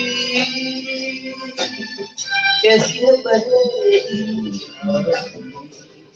वाह, कभी तो हंसाए, कभी गिराए। जिंदगी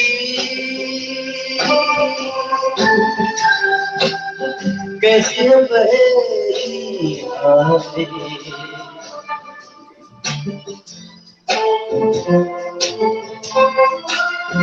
कभी ये रुलाए।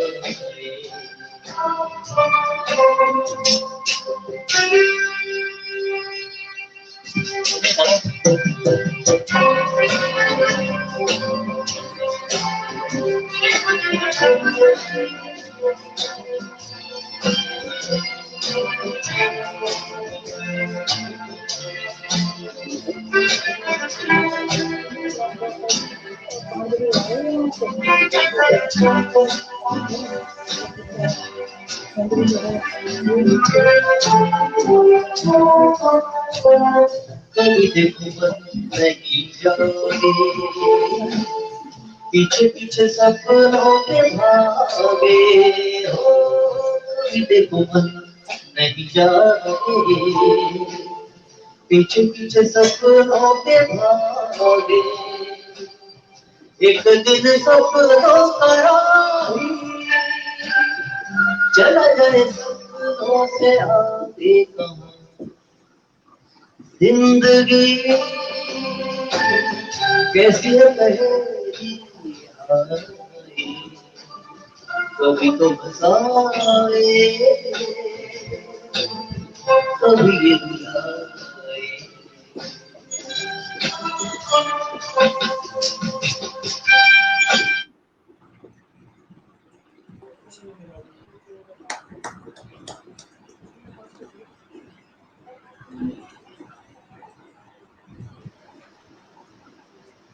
बहुत बढ़िया आवाज है। आपकी आवाज गई। ये मुन्ना डे का है, दिखा मुझे भी गाने मुकेश का का। मन कर रहा है कि नेटवर्क कैसी है, पहली हाय, कभी आ जाए कभी चले जाए। This is exact sir. आपने ये मुकेश साहब का ये गीत है आनंद का, जी जी, वाह आनंद। बहुत खूबसूरत ये गीत है। जी, आनंद आ गया आज तो। आज भी आनंद आ गया, कल भी आया था। जाने हेलो, लीजिए सर, ये जोशी सर आपके नाम पे ये चल रही है। अच्छा, थैंक यू सर। आवाज बड़ा है यार, वॉल्यूम बड़ा है।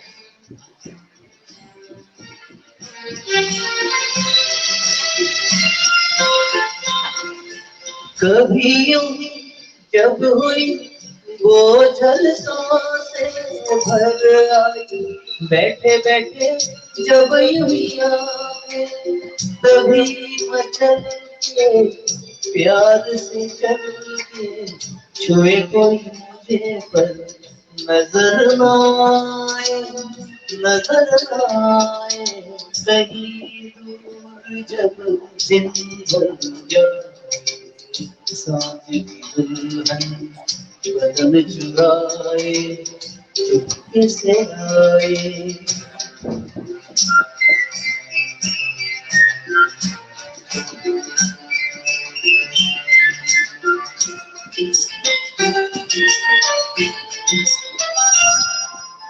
कहीं तो ये दिल कभी मिल नहीं पाते, कहीं से निकल आए जन्मों के नाते, घनी थी उलझन मेरी अपना मन, अपना ही हो सहे दर्द पर आए, दर्द पर आए, कहीं दूर जब दिन ढल जाए, साथ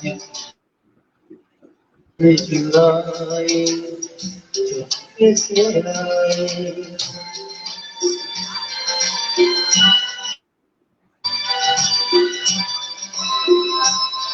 बहुत सुंदर।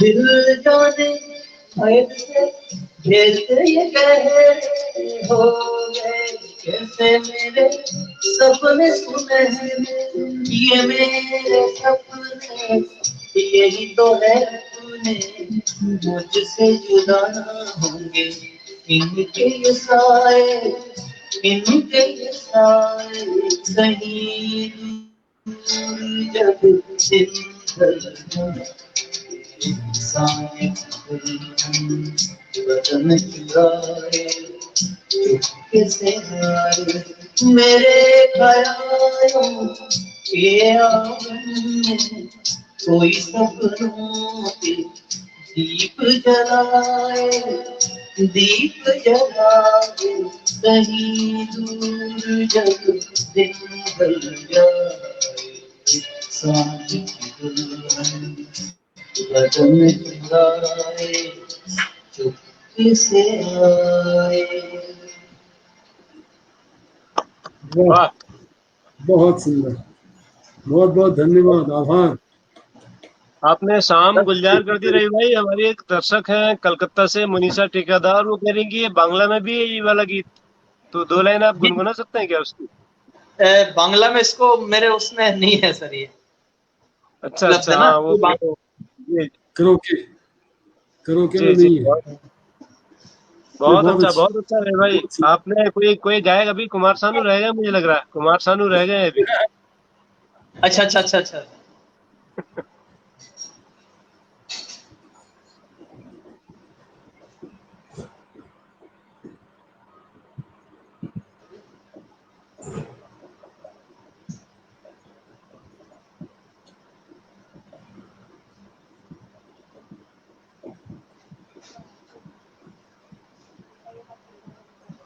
सर ये शानू साहब का एक गीत मैं गाता हूँ, और जी एक्चुअली इस गाने के बारे में मैं कहना भी चाहूंगा थोड़ा सा।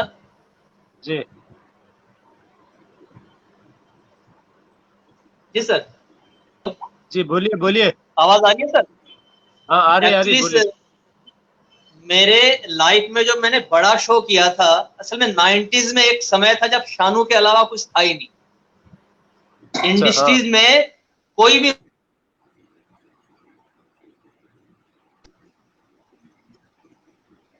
आवाज चली गई। जी सर, हाँ, आवाज चली गई थी, फिर से बोलिएगा रवि भाई, आपने क्या कहा, हम सुन नहीं पाए, आवाज चली गई थी।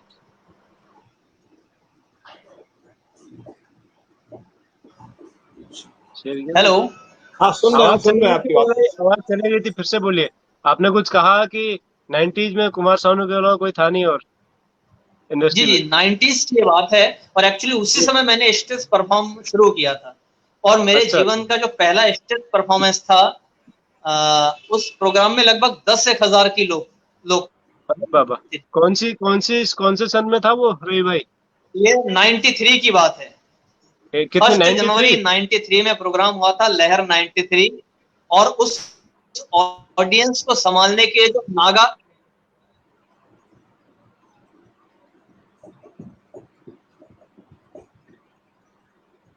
वो चल रहा था, अरे और पूरी नागा फोर्स की बटालियन उसमें मुस्तैद थी उस कार्यक्रम में, और 10,000 की अच्छा, ऑडियंस थी, और मैंने फर्स्ट टाइम ये गाना गाया था लाइव किसी शो में। वहां से मेरी हिम्मत अच्छा। जो है इस तरीके से बढ़ी, और ऐसी चाहत बढ़ गई संगीत के प्रति कि आज तक मैं रुका नहीं, और चलता ही रहा, और आप लोगों का मार्गदर्शन और प्यार रहेगा तो जिंदगी है। नहीं, लेकिन रवि भाई, मैं एक बात जानना चाह रहा हूँ। हेलो। लहर प्रोग्राम हाँ, दस दस हजार हजार लोग हाँ रवि भाई, हेलो। वो चले गए, फिर आ गए। हाँ रवि भाई। कम से कम हेलो। 10,000। जी सर, आ रही है आवाज? हाँ, बीच में कट जा रही है आवाज आपकी जी।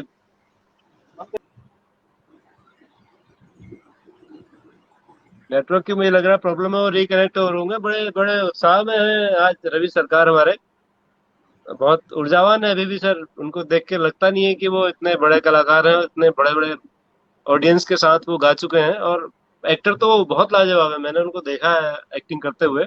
हमारे साथ कई नाटक में रहे हैं वो, हमारे ग्रुप के साथ। तो बहुत कमाल के अभिनेता है। इसलिए मुझे लगा कि आज जो है हम शो में उनको बुलाएं और उनके अनुभवों का लाभ लें, खासकर जो प्राइमरी लेवल पर थिएटर का जो लिंकिंग है वो कैसे हम करें बच्चों के साथ। और मैं अपने दर्शकों को बताना चाहूंगा कि ये जो हमारा द टीचर शो है, इसका आज ये आप जो देख रहे हैं ये 81वां एपिसोड है। और कल 82वें एपिसोड में अशोक शर्मा क्रेजी गढ़वाल से हमारे साथ होंगे। और एक बात और मैं बताना चाहूंगा, रवि भाई हमारे साथ जुड़ चुके हैं, कि इस सारे पुराने एपिसोड आप हमारे यूट्यूब चैनल विविधा पर देख सकते हैं। तो आपसे अनुरोध है, उस चैनल को लाइक करें, सब्सक्राइब करें, शेयर करें। जी रवि भाई, आपकी आवाज चली गई थी। जी जी। हाँ, तो तो आप कह ये रहे थे कह कि रहा था 90s में आप। कि इतनी इतनी ऑडियंस उसमें थी, और जी मतलब मेरे लिए तो मैंने वो यादगार प्रोग्राम, मैंने ऐसा, मैंने 10-12 हजार की पब्लिक किसी प्रोग्राम में होए, और ये मैं बढ़ा के नहीं कह रहा हूँ, एग्जैक्ट इतनी पब्लिक लगभग थी उसमें, जो हमारे यहाँ जी। ग्राउंड था पूरा भरा हुआ। और सर, मैंने जो गीत गाया था, और उस गीत पे मुझे इनाम भी मिले थे, लोगों का प्यार मिला था। मतलब सर, उसमें 2 रुपए भी इनाम मिलता था। 2 रुपए का नोट बिल्कुल। हुआ करता था, 2 रुपए, 5 रुपए, 10 रुपए, बहुत मैक्सिमम किसी ने दे दिया तो 10 रुपए का इनाम दे दिया। तो उसमें मेरे को हाँ, उस गाने पे लगभग, मुझे अच्छी तरह आज भी याद है, 677 रुपए मुझे इनाम के मिले थे सर। छह अरे सौ वाह सतहत्तर रुपए ये वाह। 93 की बात कर रहा हूं मैं।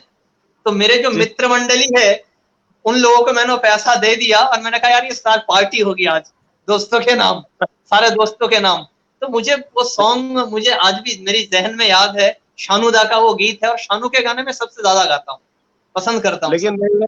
लेकिन रवि भाई, गाना सुनने से पहले मैं एक बात जानना चाहूंगा जी कि सर। आपकी इस खूबसूरत त्वचा का राज क्या है? आपकी त्वचा से आपकी उम्र का पता ही नहीं चलता।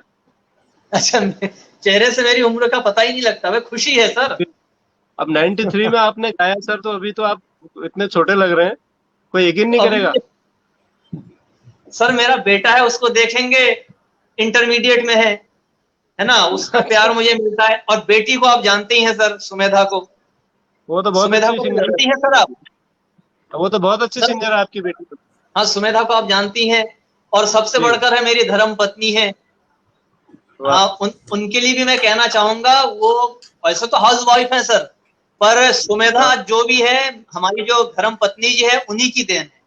श्रीमती वाह वाह। अनिंदिता सरकार है, वो पार्ट टाइम जो है म्यूजिक का क्लास देती है। वो संगीत प्रभाकर उन्होंने भी किया हुआ है, और बहुत अच्छा गाती हैं वो, और जी वही जी, तैयार हमारा करती है। नमस्कार और करिएगा। उनकी वजह से घर में इतनी खुशी है कि मेरी उम्र का पता ही नहीं लगता है, मैं इतना खुश रहता हूँ सर। बस सही है, प्यार है सभी का, और आप जैसे। हमारा प्रणाम कहिएगा सभी लोगों को घर में। जी तो जी, कुमार सुमेधा। सानू सुनते हैं, वो गाना सुनते हैं कुमार सानू जी का।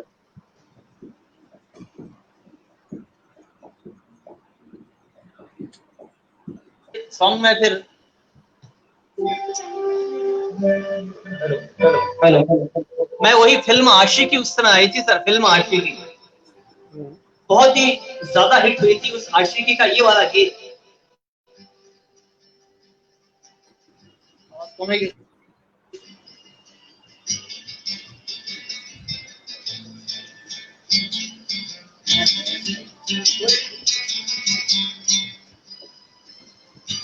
और सोने के बटन वाला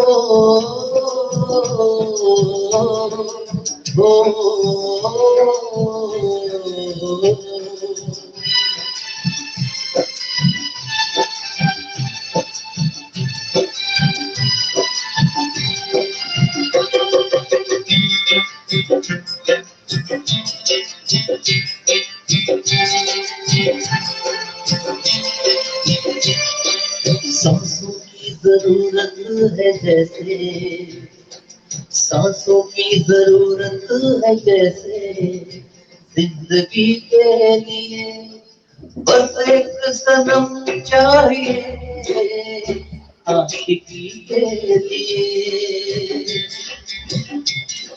जाम की जरूरत है जैसे, जाम की जरूरत है जैसे, बेखुदी के लिए हाँ एक सनम चाहिए आशिकी के लिए।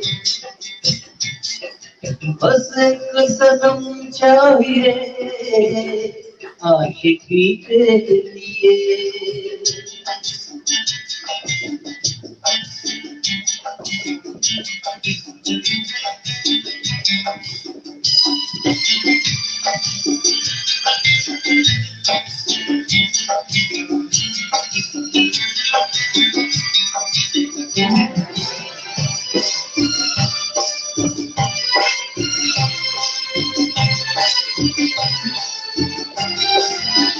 वक्त के हाथों में सबकी तकदीरें हैं,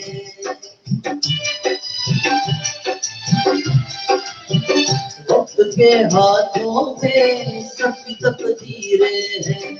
आईना झूठा है सच्ची तस्वीरें हैं, जहाँ दर्द है वही गीत है, जहाँ प्यास है वही नींद है।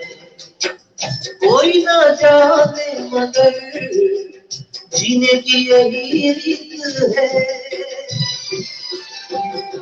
साज की जरूरत है जैसे, साज की जरूरत है जैसे, मौजूदगी के लिए बस एक सनम चाहिए आशिकी के लिए। हाँ एक सनम चाहिए आशिकी के लिए। ये था सर उस गीत की चंद लाइनें। बहुत सुंदर, बहुत सुंदर। तो जोशी सर, मैं चाहूंगा कि आप रवि भाई को आशीर्वाद जरूर दें। हैं? मैं चाहूंगा आप रवि सरकार जी को थोड़ा आशीर्वचन सर ने जरूर कहा करें कि सर। मुझे आशीर्वाद प्रदान करिएगा सर। वो सरस्वती की कृपा है आप पे, लक्ष्मी की हो रही है, बस ठीक है, अच्छा, बहुत अच्छा है। उनके आगे हम क्या नाचीज हैं यार। बहुत सुंदर, बहुत अच्छा, वास्तव में सबको आनंद आया, जितने लोग थे। इतना लंबा शो चलता नहीं है, 1 घंटा 40 मिनट शो हो गए। 1 घंटे के शो को हमने 1.5 घंटा चला दिया, only because of your talent. Rogra ji. आपकी आपकी सिंप्लिसिटी, आपकी डेडिकेशन, आपके वैल्यूज, सर सबको हेलो, प्रभावित, सबने मैंने कहा आपके जो मूल्य हैं उन्होंने सबको प्रभावित किया। आपका समर्पण चलिए जो सर, है, अगर आपके मूल्य, अगर आपके मूल्य समापन की ओर आपका। जाएंगे तो जाने से पहले मैं एक जो बांग्ला और हिंदी वर्जन है गाने का, चलते चलते सर। हाँ, हाँ, जी जी जी, सर कह रहा हूँ समापन बांग्ला और हिंदी का एक जो वर्जन है ना, चलते चलते गीत, जी जी कभी अलविदा ना कहना। चलते चलते मेरे ये गीत याद रखना, कभी जी, अलविदा अलविदा ना ना कहना। चलिए, तो इस स्वागत है गीत सर। को मैं हिंदी और बांग्ला वर्जन में दो दो लाइन सुनाऊंगा सर, चलते जाते जाते।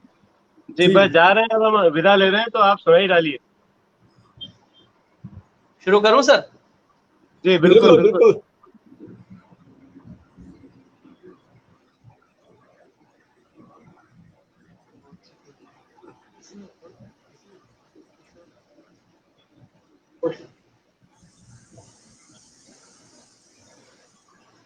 शुरू करें सर? हाँ बिल्कुल करिए।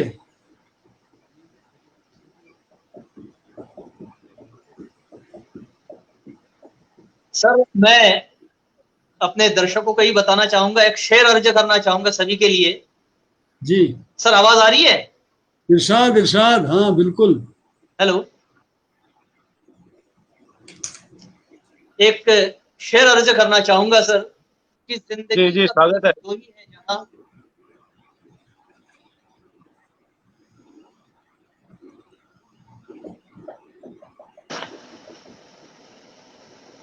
रवि भाई, आवाज चले गई आपकी।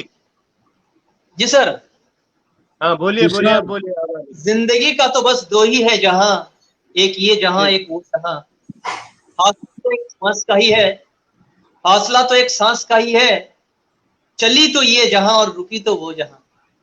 इसलिए क्या सर, बात, जब तक ये सांसें हम सभी की चल रही है, मैं सभी से वाह। लेकिन नेटवर्क फिर नेटवर्क से। नेटवर्क की सांसें टूट गई हैं सर, नेटवर्क की सांसें टूट गई हैं तब तक। गदरपुर ब्लॉक की शान है ये। ये बहुत पॉपुलर है सर, ये बहुत वहाँ बढ़िया जितने भी कलाकार है। जितने भी कार्यक्रम होते हैं, रवि भाई बहुत नहीं, पॉपुलर है अपने गदरपुर और मुझे लग दिनेशपुर के रहा है। इलाके में। उनका एक अच्छे कलाकार होने, उनका स्वभाव भी बहुत अच्छा है, लग रहा है। और एक अच्छे सामाजिक इंसान भी है सर, बहुत आंदोलनों में बढ़ चढ़ के भाग लेते हैं। जितने भी सांस्कृतिक गतिविधियां होती हैं, सब में उनका योगदान बिल्कुल लगातार रहता है। मैं देखता रहता हूँ उनको। और हाँ हाँ, आ गए रवि भाई, आ गए। जी रवि भाई, बोलिए। जी, नेटवर्क की सांस उखड़ गई थी। रवि भाई, आ गई सांस, नेटवर्क की नहीं आई। हेलो। कुछ है गड़बड़ी साहब। रवि भाई, आवाज सुनाई दे रही है हमारी? हम आपको सुन नहीं पा रहे हैं, ये गोल गोल घूमने लगा है। तो इसका मतलब जो है, नेटवर्क की सांस उखड़ रही है। कोरोना हो गया नेटवर्क को भी, लग रहा आपका भी क्या था? है। आजकल तो कोरोना ही याद आ रहा है सर, कोरोना काल में। खैर, बहुत सारे दर्शक हैं मेरे जो ख्याल में विदा ली लगातार। जाए। हाँ, मुझे लगता है कि विदा ली जाए। अंतिम। जी जी, विदाई लेते हैं। वो सरकार जो है आ नहीं पा रहे हैं, रवि सरकार जी हमारे दिख नहीं रहे। वो लेकिन अभी नेटवर्क आ गया, आ आ गया, आ गया। गए। जी रवि भाई, चलते चलते मेरे गीत याद रखना।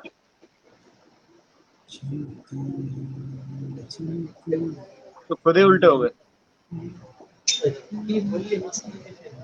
हाँ रवि भाई बोलिए। शुरू करें सर? बोलिए, हाँ बोलिए बोलिए, शुरू करिए, शुरू करिए। जी जी।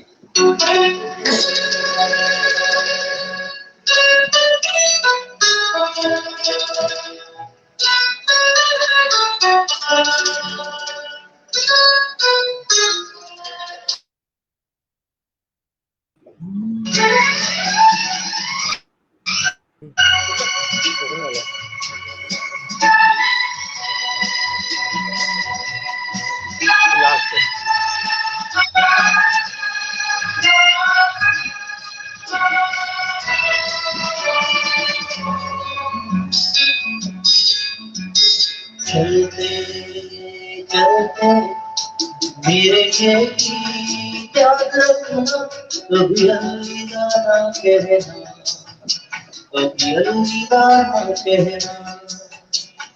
चलते चलते मेरे गीत याद रखना, कभी अलविदा ना कहना, कभी अलविदा ना कहना। रोते हंसते बस यूं ही तुम गुनगुनाते रहना, कभी अलविदा ना कहना, कभी अलविदा ना कहना।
नहीं,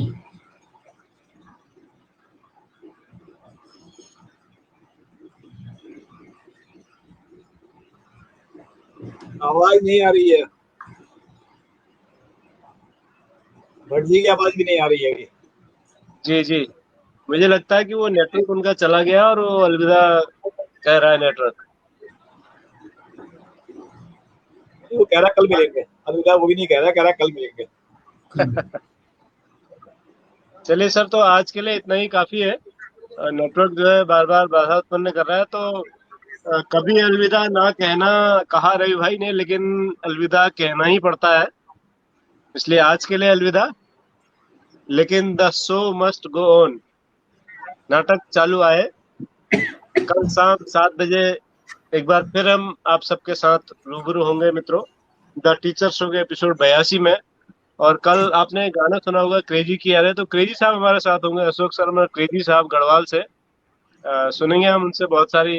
जी सर, बोलिए तो सर। हमारी हमारी तरफ से भी आप धन्यवाद दे दीजिएगा, आभार प्रकट कर दीजिएगा रविंद्र जी का। आ गए रवि भाई, आ गए। रविंद्र भाई जी का हमारी तरफ से भी आभार प्रकट कर दीजिएगा, कह रहा हूँ।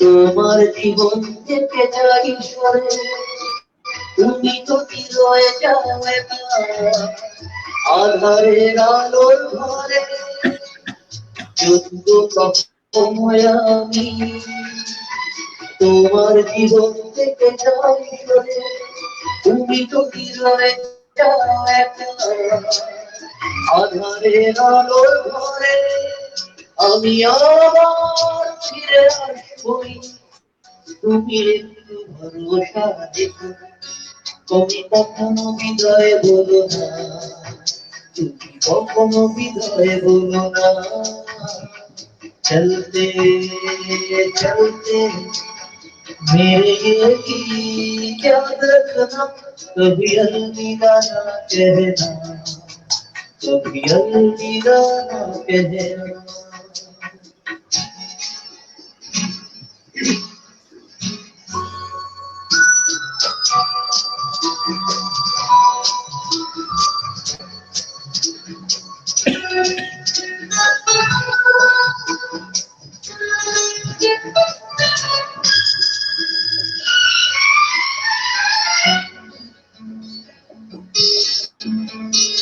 बीच रहे दिल भर बिछड़ जाए कहीं हम अगर, और थोड़ी सी लगे तुम्हें जीवन की ये डगर। बीच रहे दिल भर बिछड़ जाए कहीं हम अगर, और थोड़ी सी लगे तुम्हें जीवन की ये डगर। हम लौट आएंगे तुम यूं ही बुलाते रहना, कभी अलविदा ना कहना, कभी अलविदा ना कहना। चलते चलते मेरे ये गीत याद रखना, कभी अलविदा ना कहना, कभी अलविदा ना कहना। रोते हंसते बस यूं ही तुम गुनगुनाते रहना, তুমি কখনো বিদায় বলো না, তুমি কখনো বিদায় বলো না। চলতে চলতে আমার এই গান মনে করো না, তুমি কখনো বিদায় বলো না, কবি अलविदा ना कहना, তুমি কখনো বিদায় বলো না, কবি अलविदा ना कहना। शुक्रिया सर।